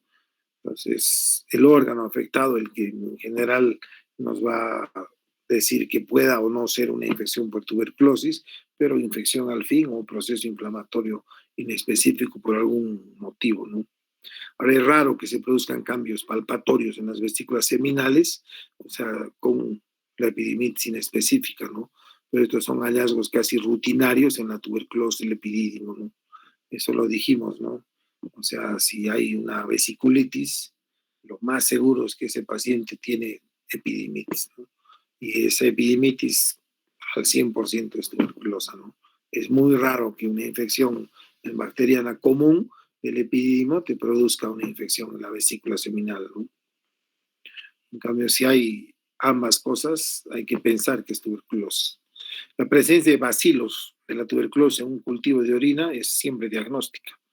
Obvio, ¿no? Ahora, en ocasiones solo el patólogo puede hacer el diagnóstico mediante un estudio microscópico del epidídimo, si es extirpado quirúrgicamente, o de la fístula epidídimo escrotal, o una biopsia de la mucosa vesical, incluso una biopsia renal, ¿no? O sea, ahí el patólogo podría ayudarnos a describir, ¿no? Muchas veces, como les digo, se sacan tumores y al final el tumor resulta ser tuberculosis, ¿no? Es una bendición para el paciente, ¿no? La tuberculosis es una enfermedad altamente tratable, ¿no? Ahora, la presencia de múltiples cálculos renales pequeños o nefrocalcinosis vistos por los rayos X pueden sugerir el tipo de calcificación que se observa en un riñón tuberculoso. Para la tuberculosis renal, el calcio está en el parénquima, aunque ocasionalmente se observan cálculos secundarios, ¿no? Eso se refiere a esas calcificaciones intrarrenales, ¿no? Las calcificaciones intrarrenales muchas veces son focos de tuberculosis, ¿no? Así como el foco primario en el pulmón, ¿no?, que hay una calcificación pulmonar y que es el foco primario, En algunos casos se puede ver una calcificación renal, que muchas veces no se puede confundir con un cálculo, ¿no? Pero, ¿cuál es la diferencia? El cálculo siempre tiene que estar en el sistema colector, ¿no? En el cáliz, en la pelvis, en el uréter. Pero si hay calcificaciones intrarrenales en el parénquima, muchas veces son sugestivas de tuberculosis, ¿no? Ahora, en las formas raras son las papilitis necrotizantes, ¿no? Que puede afectar a todos los cálices de uno o ambos riñones, o en raras ocasiones a un cáliz solitario, muestra lesiones ¿no? clásicas, ¿no? Calcificadas, ¿no? Que simulan la tuberculosis. Los estudios bacteriológicos cuidadosos no logran demostrar los bacilos de la tuberculosis, ¿no? En estos casos, lo que se hace es, a través de cistoscopía, se introduce un catéter a cada meato ureteral y se toma muestra directa de cada riñón, ¿no? Porque en general es unilateral, ¿no? La tuberculosis, como hemos visto, pero es importante por eso tomar la muestra directa del riñón, ¿no? Y la forma más fácil es mediante cateterismo ureteral por cistoscopía, ¿no? Ahora, los riñones de esponja medular pueden mostrar pequeñas calcificaciones, ¿no? Justo distantes de los cálices. Sin embargo, los cálices son en general algo afilados y no se pueden llegar a demostrar otros estigmas característicos de la tuberculosis, ¿no? Ahora, la bilardiasis, ¿no? Urinaria es una gran imitadora de la tuberculosis. En nuestro medio, gracias a Dios, no tenemos ese tipo de infecciones, ¿no? Pero ambas pueden presentarse con síntomas de cistitis y a menudo hematuria, ¿no? Son las famosas infecciones por filarias, ¿no? Que gracias a Dios no tenemos nosotros, ¿no? Igual es quistosomiasis, ¿no? Debe sospecharse en zonas endémicas, ¿no? Los óvulos típicos que se encuentran en la orina, ¿no? Los hallazgos cistoscópicos y urográficos son definitivos, ¿no? Para el diagnóstico. Pero en general es muy poco frecuente porque no hay, ¿no? Ahora, dependiendo del grado de afectación de la infección por el bacilo de la tuberculosis, el tiempo de enfermedad, el estado general del paciente, el huésped en sí, entonces va a haber cierta predisposición a complicaciones, ¿no? Por esta enfermedad, ¿no? Va a ser una enfermedad lenta, progresiva, que va a depender de ciertos factores para que puedan o no aparecer complicaciones, ¿no? Una de estas es el absceso perinefrítico, ¿no? En la tuberculosis renal, que va a causar un aumento de volumen o de masa en el flanco, ¿no? En general se observa una fina película, ¿no? ¿No? Del abdomen con cierta obliteración de las sombras renales y el psoas, características, ¿no? De una tomografía, de una urografía. Ahora, las ecografías o las tomografías van a ser útiles para esto, ¿no? Pueden desarrollarse cálculos que hemos visto un 10% menos, ¿no? Si hay una infección secundaria inespecífica. Y la uremia es la etapa final si ambos riñones están involucrados, ¿no?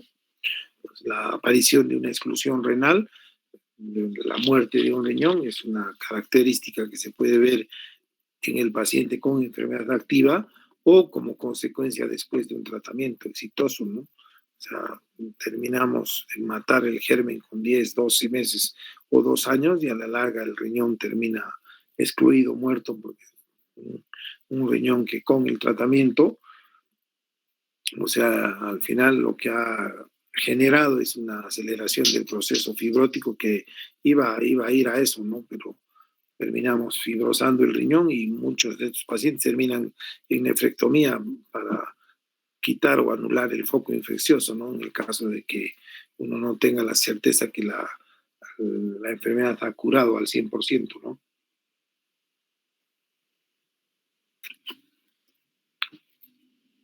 Existen focos latentes, ¿no? Que quedan ahí. Y acuérdense, son riñones no funcionantes, entonces no forman orina, entonces la única manera que salga la infección es a través de siembra hematógena o linfática, ¿no? Y la hematógena también se ve comprometida porque si es un riñón no funcionante ya ni recibe sangre, ¿no? Cuando uno hace una nefrectomía de estos riñones, por ejemplo, en cualquier nefrectomía, uno de los pasos vitales y principales es el control del pedículo, ¿no? O sea, tenemos que tener acceso con la mano, con la pinza, a la vena y la arteria renal, ¿no? Que es lo primero que buscamos para ligar y poder sacar el riñón, ¿no? En otros pacientes, no les miento, las más de las veces, o sea, esas exclusiones renales, tenemos a la vena y a la arteria calcificadas, ¿no? Parecen unos alambres, ¿no? Tú los cortas y no sangra. Muchas veces no necesitas ni ligar, ¿no? Lo cortas, ¿no? Y lo sacas el riñón, porque la arteria, la vena se han vuelto unos alambres, ¿no? Ahora, en caso de las tuberculosis ureterales, o sea, la cicatrización con formación de estenosis es lo típico, ¿no? De las lesiones. Por eso se ven así como rosarios, arrosariados, acortados, ¿no? Ahora, y afecta más comúnmente a la porción vesical del uréter, ¿no? La más cercana. Esto puede causar una progresiva hidronefrosis, ¿no? La obstrucción ureteral completa puede causar ya la no función del riñón, ¿no? Una autonefrectomía, ¿no? Obvio, actúa como cualquier uropatía obstructiva, ¿no? Si el riñón no puede sacar la orina porque el uréter se ha fibrosado, entonces, ¿qué va a hacer el riñón? Va a acumular orina dentro del riñón. Como no sale la orina, los mecanismos de protección periarterial, perivenoso, perilinfático van a aguantar un tiempo, ¿no? Después estos claudican, cada vez aumenta más la presión intrarrenal porque la orina sigue produciéndose y no sale, y eso condiciona generando una compresión del parénquima contra la cápsula y el clásico mecanismo de destrucción y muerte nefronal, ¿no? Ahora, si la vejiga se daña gravemente, vamos a tener una vejiga fibrosa, dura, retráctil, retraída, ¿no? Se produce una estenosis también de los uréteres y eso va a condicionar las más de las veces reflujo al comienzo, causando una atrofia de todo el conducto hacia el riñón, ¿no? Además de la gran afectación de la calidad de vida que va a tener el paciente debido a esa retracción fibrótica de la vejiga, lo va a tener orinando cada 5 minutos, ¿no? Entonces son pacientes que tienen una intensa poliuria y nicturia, ¿no? Nos tienen locos, ¿no? Orinan todo el tiempo.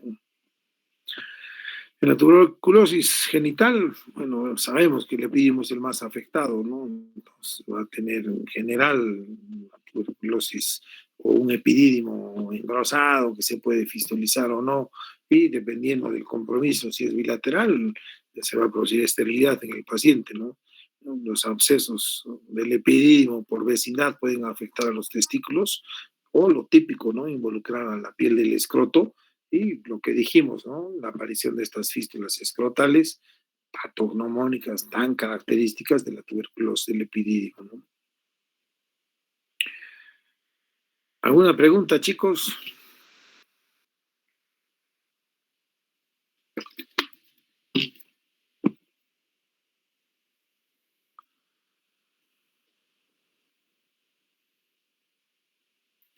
Acuérdense, o sea, va a atacar donde puede, ¿no?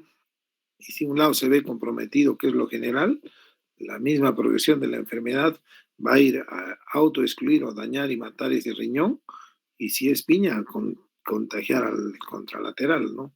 Y ahí vamos a tener una fase terminal, ¿no? Y un paciente con tuberculosis no es un paciente candidato a trasplante, ¿no? Paciente que debido a los inmunosupresores que tiene que recibir cualquier trasplantado, en menos de una semana de nuevo está infectado el paciente, ¿no? Con tuberculosis. Entonces, una enfermedad terminal renal por tuberculosis es un paciente candidato a hemodiálisis de por vida, ¿no? Ese paciente no va a calificar para un trasplante, que es un problema serio, ¿no? Ahora, la tuberculosis genitourinaria, que es una forma de tuberculosis extrapulmonar, porque es el mismo germen, entonces el tratamiento primario es la terapia médica, ¿no? Para tratar cualquier paciente con tuberculosis genitourinaria, o sea, si van a necesitar cirugía, como mínimo tienen que haber superado la primera fase de tratamiento, ¿no? No es recomendable nunca operar a un paciente si no ha hecho tratamiento, ¿no? La decisión quirúrgica de cualquier órgano infectado va a estar indicada siempre y cuando, o sea, haya hecho el paciente tratamiento médico, ¿no? O sea, tratamiento específico, tratamiento antituberculoso, ¿no? Nutrición, y medicamentos anticolinérgicos. Eso es importante en general en cualquier paciente con tuberculosis, ¿no? O sea, si tú lo vas a alimentar bien al paciente, entonces eso te va a ayudar en gran medida a que el mismo huésped controle la enfermedad, ¿no? Y también le ayude a tolerar mejor la medicación, ¿no? Los anticolinérgicos están indicados básicamente cuando la tuberculosis es de la vejiga, ¿no? La baja capacidad que tienen, la urgencia miccional que tienen, en alguna medida puede ayudar el uso de anticolinérgicos, ¿no? Pensando solo en cistitis, ¿no? Por tuberculosis. Ahora, las complicaciones van a ser tratadas una a una, ¿no? O sea, si vemos que hay un absceso perinefrítico, ¿no? Que está condicionando una destrucción del riñón, que no es la regla, ¿no? Pues, lo ideal es drenar el absceso, ¿no? Y la nefrectomía se hará diferida más adelante, ¿no? Eh, Preveyendo justamente que el paciente haga tratamiento, ¿no? Las más de las veces el tratamiento va a cumplir su función y ahí se verá si el riñón está viable o no, o y si no, sacarlo, ¿no? Pero no de sacarlo el riñón, ¿no? Siempre el tratamiento primero, ¿no? La terapia antimicrobiana prolongada, sabemos, ¿no? Que hay que darle duro al bicho, ¿no? Todo eso, a medida que pasa el tiempo, a medida que también eh, regenera el tejido o se manifiesta más la misma progresión de la enfermedad, dependiendo de la respuesta al tratamiento, pues puede condicionar ciertas complicaciones que hemos visto, ¿no? Ahora, en una vejiga severamente afectada, o sea, que va a condicionar reflujo y puede infectar el otro riñón, entonces en gran medida se puede hacer ciertas derivaciones, ¿no? Colocar una sonda o una talla con fines de que el tratamiento funcione mejor, entre comillas, o no esperemos que el tratamiento prolongado, o sea, condicione o no una afectación del otro lado, ¿no? Eso no lo sabemos, depende en general de cada huésped, ¿no? Pero si derivamos la orina, sacamos la orina por una sonda, por una talla, pues en alguna medida podemos proteger el riñón contralateral de estar sano, ¿no? El tema básicamente en las retracciones de la vejiga condiciona, o sea, una muy mala calidad de vida, ¿no? Entonces, la mayoría de los pacientes con retracciones fibróticas de la vejiga lo que van a requerir es una ampliación vesical, ¿no? O hacerles una nueva vejiga, ¿no? Que esto puede ser continente o no continente, ¿no? Acá entra este apasionante capítulo de la urología, que es la cirugía urodigestiva, ¿no?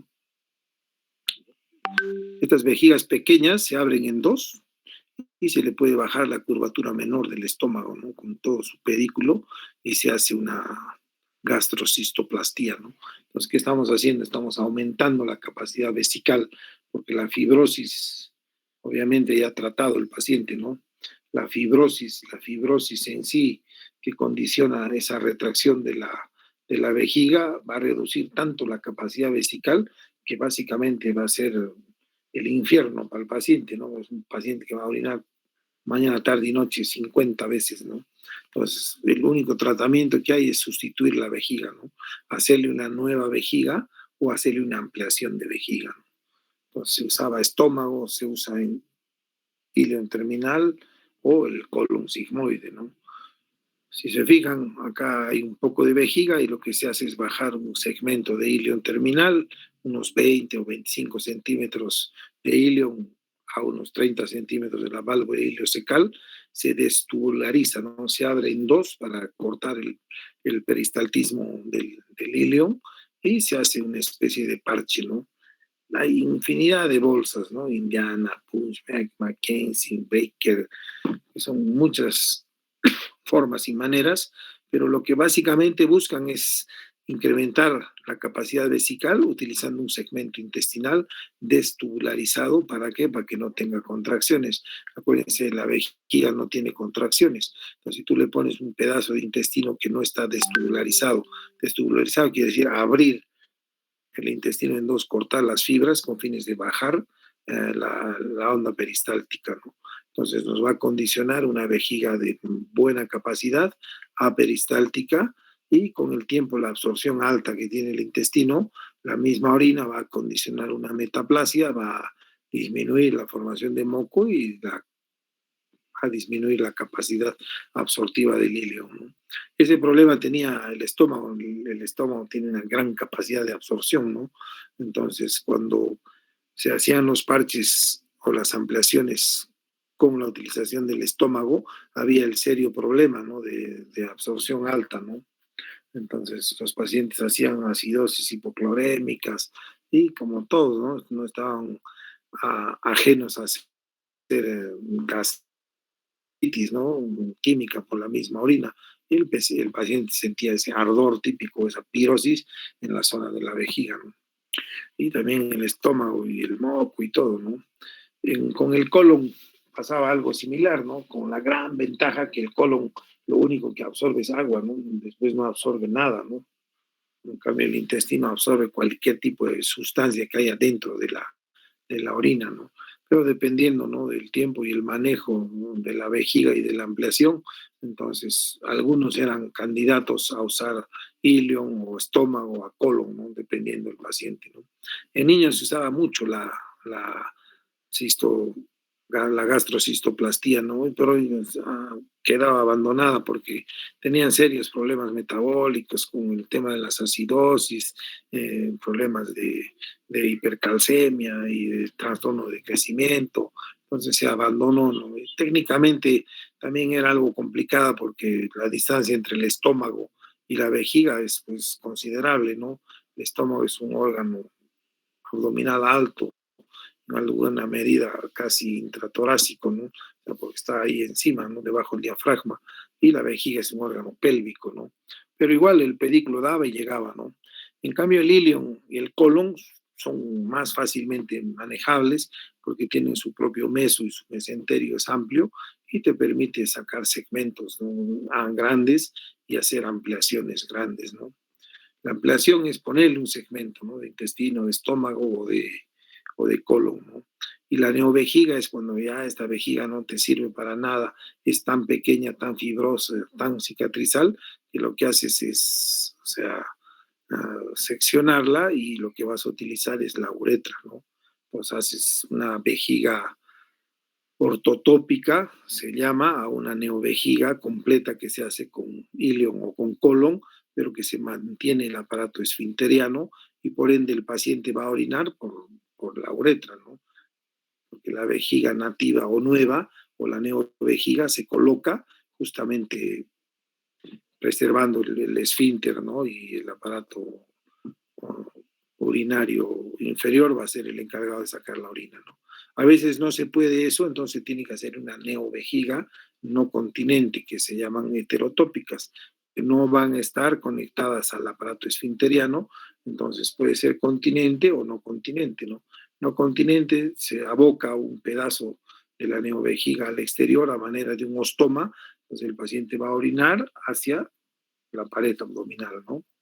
O hay una técnica que se usa mucho, es Mitrofanov, que el apéndice secal se utiliza como una neouretra y el apéndice se implanta en la neovejiga y se saca por el ombligo, ¿no?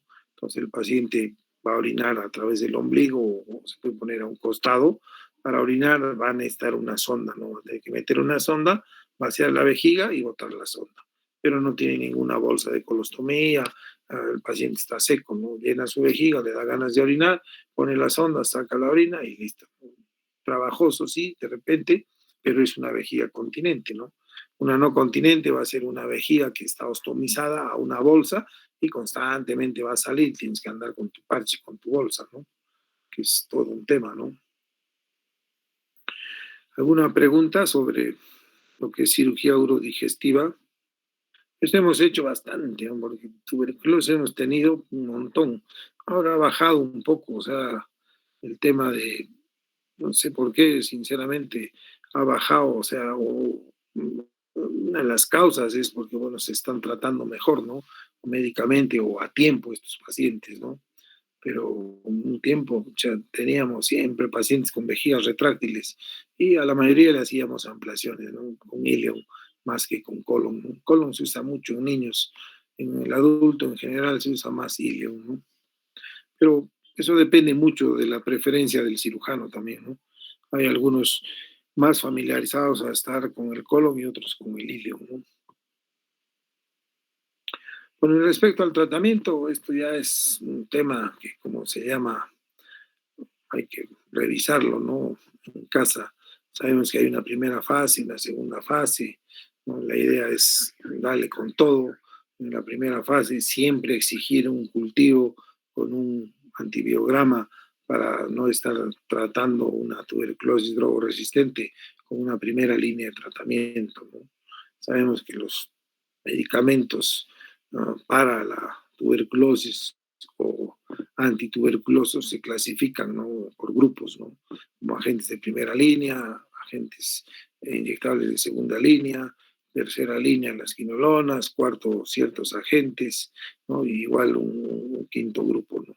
Si se fijan, hay una amplia, ¿cómo se llama?, variedad de antibióticos que podemos usar, ¿no? La primera línea, los clásicos, ¿no? Isoniazida, rifampicina, etambutol, piracinamida, difumamida, streptomicina, ¿no?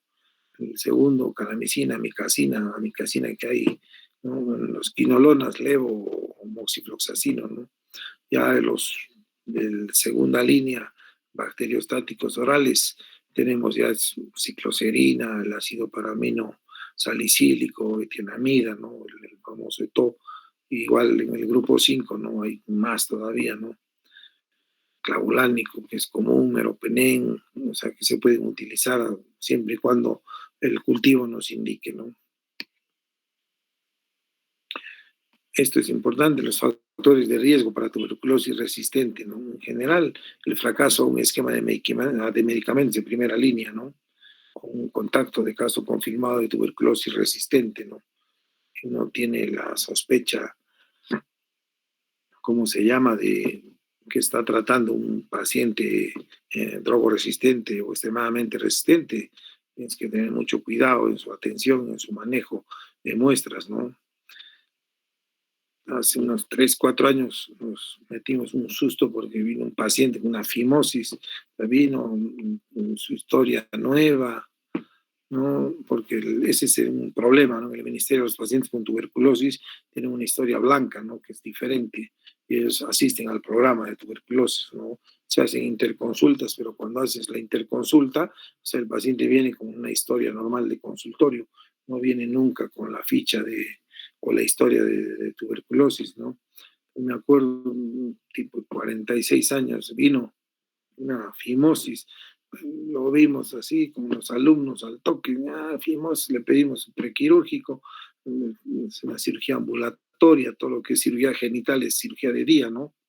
Entonces entramos al quirófano y lo empezamos a operar, yo y el residente, creo, y había unos 4 alumnos ahí felices operando, ¿no?, riéndonos, y en eso entra una enfermera y lo reconoce. ¿Quién era el desgraciado? Era un tuberculoso drogo-resistente, ¿no? Este no nos dijo nada, ¿no? Nosotros operando con nuestra mascarita normal, ahí conversando. Un milagro no nos ha dado nada, ¿no? Todos estos tuberculosos drogo-resistentes, el único hospital en el Perú donde se pueden operar es en Bravo Chico, en Lima, que tienen un quirófano con un flujo laminar y todas las cosas que cualquier quirófano puede tener, pero es el único lugar donde, en el Perú, donde se operan este tipo de pacientes, ¿no? Imagínate, estás cerrado ahí media hora, una hora con el paciente y te puedes contagiar, ¿no?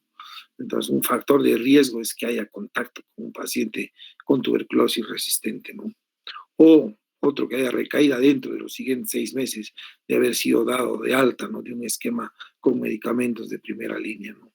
O recaída luego de haber sido dado de alta con medicamentos de segunda línea, peor, ¿no? O personas privadas de su libertad, ¿no?, y residentes de albergues, o sea, comunidades terapéuticas, entre otras, ¿no?, donde hay una alta probabilidad de drogoresistencia, ¿no? O antecedentes de tratamientos múltiples, ¿no? Más de 2 tratamientos, o sea, previos fracasados, ¿no? Que hayan sido supervisados, controlados, que no que el paciente no haya tomado, ¿no? O antecedentes irregulares al tratamiento, ¿no? Esa es otra causa, abandonos o terapia no supervisada, ¿no? Que eso es lo típico, ¿no? Los pacientes no cumplen, ¿no? Se sienten bien o dejan de tomar o porque les hace daño las pastillas, abandonan los tratamientos, ¿no? Contactos con personas fallecidas por tuberculosis, ¿no? Sospechando en cargas vacilares altas, ¿no? Y comorbilidades, ¿no? Diabetes, insuficiencia renal crónica o tratamientos inmunosupresores o VIH, ¿no? Y un factor de riesgo, trabajadores y estudiantes de la salud, ¿no? Estamos todos expuestos, perdón, todos estamos expuestos, ¿no? Que es lo que pasó esa vez, ¿no? Y los tratamientos específicos, ¿no? Bueno, eso ya lo vemos con calma, cada uno en casa. Yo les soy sincero, cuando vamos a tratar a un paciente con primera línea o segunda línea, ¿no? Una primera fase, una segunda fase, o sea, todo esto tenemos, cartillas, ¿no? No es necesario aprenderse memoria, ¿no? Pero hay que tener, o sea, idea, ¿no? Cuándo empezar, con qué empezar, y en general tú lo que haces es referir al paciente al programa, ¿no? O sea, no es que el paciente ya diagnosticado con una tuberculosis renal o una pancistitis tuberculosa, una epidimitis, no es que yo voy a agarrar y le voy a hacer su receta, ¿no? Isoniazida tanto, rifampicina tanto, piracinamida tanto, etambutol tanto, ¿no? O sea, lo que haces es, sello, firma y directo, referencia al Programa Nacional de Tuberculosis, ¿no? Cada hospital, cada centro de salud tiene su programa, ¿no? De tuberculosis, donde ahí tenemos enfermeras muy bien capacitadas en el tema y que estas son supervisadas generalmente por los neumólogos o el infectólogo, ¿no? Si el hospital tiene infectólogo, en general es el infectólogo el que maneja el programa nacional, y si no, lo hace el neumólogo, ¿no? Que es más, hay más neumólogos que infectólogos, ¿no? Que ellos al final son los que van a hacer el tratamiento supervisado, controlado, vigilado, ¿no? Acuérdense, les llevan sus, ¿cómo se llama? Sus medicamentos a la casa, o el paciente viene diario a tomar, ¿no? Tiene que tomar delante de la enfermera, ¿no? No es que tú le dejas y vuelves en una semana, ¿no? Es todo un tema, ¿no? La primera fase es trabajosa porque es diaria, ¿no? Solo domingo descansas. La segunda fase es más sencilla, es 2 veces por semana, pero igual tiene que ser supervisado y controlado, ¿no? En general, esto es lo que se maneja, ¿no? Una primera fase, 2 meses, con el clásico esquema, 50 dosis diaria, descansan domingo, y la segunda fase, 10 meses, algunos diarios, 250 dosis, ¿no? El tratamiento, 1 año, se ha visto que no es lo mejor. Las más de las veces, muchos de los pacientes terminan, como se llama, con 2 años de tratamiento, ¿no? Dependiendo de cómo van evolucionando, cómo va cambiando, ¿no? Su cuadro, ¿no? Es muy, muy común, como se llama, que el paciente mejore rápidamente, ¿no? Entonces, eso a veces es causa de abandono, el paciente se siente bien, deja de orinar sangre, ya no le duele, no le molesta, pero o sea, uno tiene que darle de alta estando seguro, ¿no? De que tenga becas repetidos, que sus cartillas de tratamiento estén completamente llenas, ¿no? Y esa supervisación o esa supervisión, perdón, que se hace, tiene que ser estricta, ¿no? O sea, tienes que ver realmente que el paciente ha cumplido el tratamiento para que con esa garantía tú puedas darle de alta, ¿no? Y acuérdense, no es que exacerbe el daño al órgano afectado, el tratamiento, sino que el hecho de curarlo al paciente, o sea, va a controlar y va a detener el proceso inflamatorio, cicatrizal y retráctil, ¿no?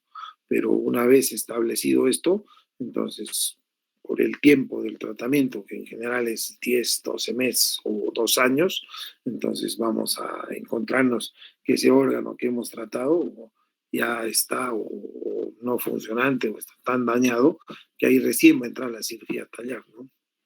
Muchas veces termina sacando un riñón porque es un riñón completamente dañado, es un corcho destruido, ¿no?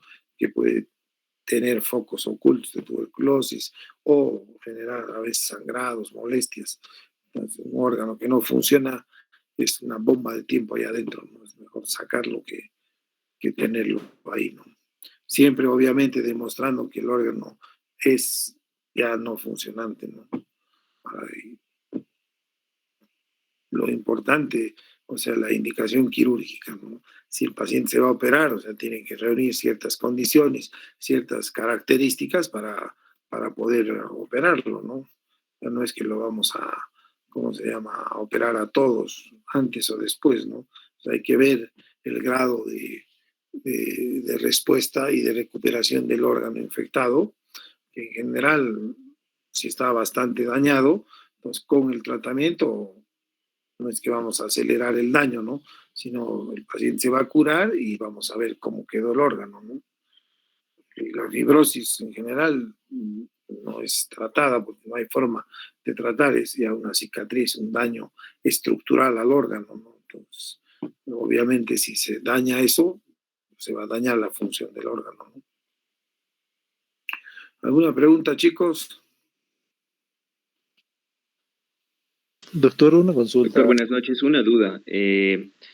¿A qué lugar, hablo de la epididimitis, la tuberculosis, a qué parte del epididimo afecta con más frecuencia y por qué, doctor? No, es por la irrigación, ¿no?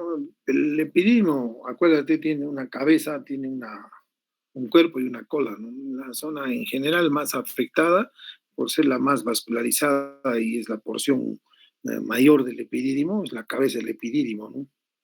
El epidídimo es un túbulo contorneado, ¿no? Ensortijado sobre sí mismo. Mide más de 7 metros cada epidídimo. Si tú lo agarras al epidídimo en la cabeza y lo vas estirando, estirando hasta la cola, mide más de 7 metros, ¿no? Y la parte mayor del epidídimo es la cabeza, ¿no? Es la zona más vascularizada. Entonces, en general, la siembra hematógena va a llegar, ¿no? O por vecindad, ¿no? Si va a ir de la próstata a la vesícula seminal, entonces de la vesícula seminal va a viajar por el deferente, va a tomar la cola, el cuerpo y va a impactarse más en la cabeza, ¿no? ¿Alguna otra pregunta? Doctor, una consulta. Si se le tiene que realizar la operación quirúrgica al paciente, ¿se tiene que esperar a que complete todo el tratamiento de antituberculosis o se puede realizar completando alguna parte de la primera o segunda fase? Dependiendo de las complicaciones del paciente y lo que esté padeciendo, ¿no? Pero en general se exige como mínimo que haya completado la primera fase. Lo ideal siempre es, ¿cómo se llama?, que el paciente complete el tratamiento, ¿no? Pero hay ciertas circunstancias, ¿no? Póngase que tenga una hematuria incoercible, el paciente está sangrando y sangrando y sangrando. El paciente no puedes esperar, tienes que operarlo, ¿no? Pero el mismo tratamiento es en general, o sea, acuérdense, la tuberculosis es una enfermedad infecciosa altamente tratable, ¿no? Con esos tratamientos, con esa primera línea, segunda línea o la línea que quieras, ¿no? Entonces, el tratamiento tiene que en alguna medida parar, frenar el proceso, ¿no?, de enfermedad. Y si paramos eso, puede frenar la complicación, ¿no? Ahora, si no la frena, bueno, vas a tener que operarlo al paciente, ¿no?, en el caso que necesite. Pero en general se exige como mínimo que haya la primera fase completada, ¿no? Que muchos con la primera fase ya han negativizado, ya no se han curado, pero ya han negativizado los becas en orina, los PCRs o la prueba que estés haciendo, ¿no? Primera fase cumplida, lo operas al toque, ¿no? Y si no, el paciente, si aguanta, las complicaciones no son tan severas, esperas que termine el tratamiento y le haces, ¿no?, la cirugía. Si vas a ampliar una vejiga, por ejemplo, ahí el paciente tiene que completar su tratamiento, ¿no? Porque bueno, el paciente orinará cada 5 minutos, 50 veces, ¿no? Pero para ponerle una vejiga sana, un segmento intestinal sano a una vejiga tuberculosa, o mínimo tiene que estar sana ya la vejiga, ¿no? Entonces, ahí, por ejemplo, no te vas a apresurar en operarlo, ¿no?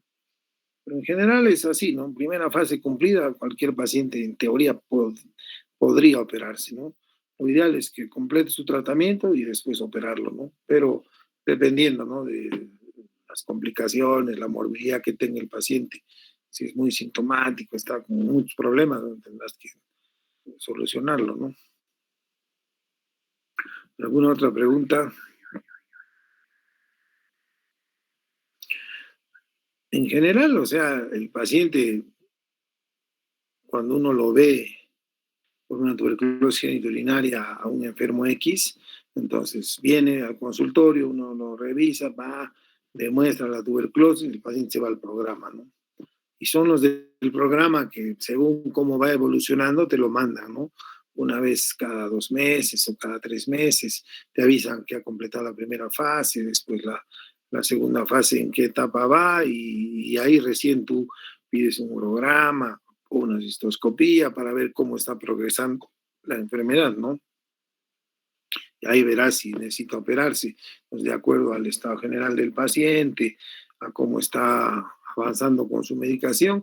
Si el paciente espera o puede esperar, entonces lo operas terminando el tratamiento, ¿no? Y si no, ya cumplida la primera fase, en general nadie te va a poder limitar, ¿no? Salvo que sea un paciente drogoresistente, ¿no? Ese paciente, caballero nomás, tienes que referirlo a Lima, que es en el único lugar donde se operan los drogoresistentes, ¿no? O sea, tú no te puedes mandar a operar un drogoresistente por más que haya terminado una primera fase y esté en una segunda fase, aún que sea aparentemente negativa, en un quirófano normal de cualquier institución del Estado, ¿no? De salud o el ministerio, ¿no? Esos pacientes se operan solo en Lima, en Bravo Chico, ¿no? Que tienen una experiencia brutal, ¿no? Sobre todo en tuberculosis pulmonar, drogo resistente. Estos se han operado más que nadie en el mundo. El Perú es uno de los países que más drogo-resistencia tiene, ¿no? Y éramos un ejemplo del mundo, ahora somos un desastre. ¿Alguna otra pregunta? Doctor, una consulta más. En cuanto a las tasas de recaída y el seguimiento del paciente, ¿qué tan frecuentes, bueno, las recaídas y por cuánto tiempo se le debería hacer un seguimiento adecuado al paciente para que no haya una recaída, ¿no? Esa es una buena pregunta, ¿no? O sea, un paciente cumplidor del tratamiento, o sea, las recaídas más frecuentes van a ser dentro de los primeros 6 meses. Después de los 6 meses, la posibilidad de recaída es menor, ¿no? Estadísticamente va a bajar y va a bajar, ¿no? Entonces, este paciente va a ser controlado mínimo 2, 3 años, ¿no? Ahora, y las recaídas en general son sintomáticas, ¿no? No, sin mayores molestias. El paciente presenta, por decir, hematuria, empieza a tener epidimitis, empieza a tener dolor o alguna otra patología o signo o síntoma que indique sea una recaída, el paciente sabe, ¿no? Está educado, se los chanca, ¿no? O sea, que tienen que siempre venir a sus controles y que tienen que avisar ante la más mínima aparición de algún signo o síntoma que él ya conocía de enfermedad, venir a su control, ¿no? Pero los primeros 6 meses, ¿no? En general son las recaídas, ¿no? Los fracasos de tratamiento, ¿no? Por no cumplir o porque, bueno, no fue del todo bueno el tratamiento, ¿no? En eso las enfermeras están bien entrenadas en los programas que están tras sus pacientes, ¿no? Ya no viene a tomar y no les miento, le caen a su casa, ¿no? Te buscan en tu trabajo, ¿no? O sea, no puedes escapar, ¿no? Son como los cobradores, ¿no? No se les escapa a nadie, ¿no? Y el paciente sabe eso, ¿no? Entonces está educado para eso, ¿no? Cualquier molestia que tiene que avisar y uno siempre tiene que tener en mente que puede hacer una recaída, ¿no? Varía mucho, ¿no? El porcentaje es bastante variable, ¿no? Dependiendo de dónde sea, ¿no? El problema o el órgano afectado o los órganos afectados, ¿no? ¿Alguna otra pregunta?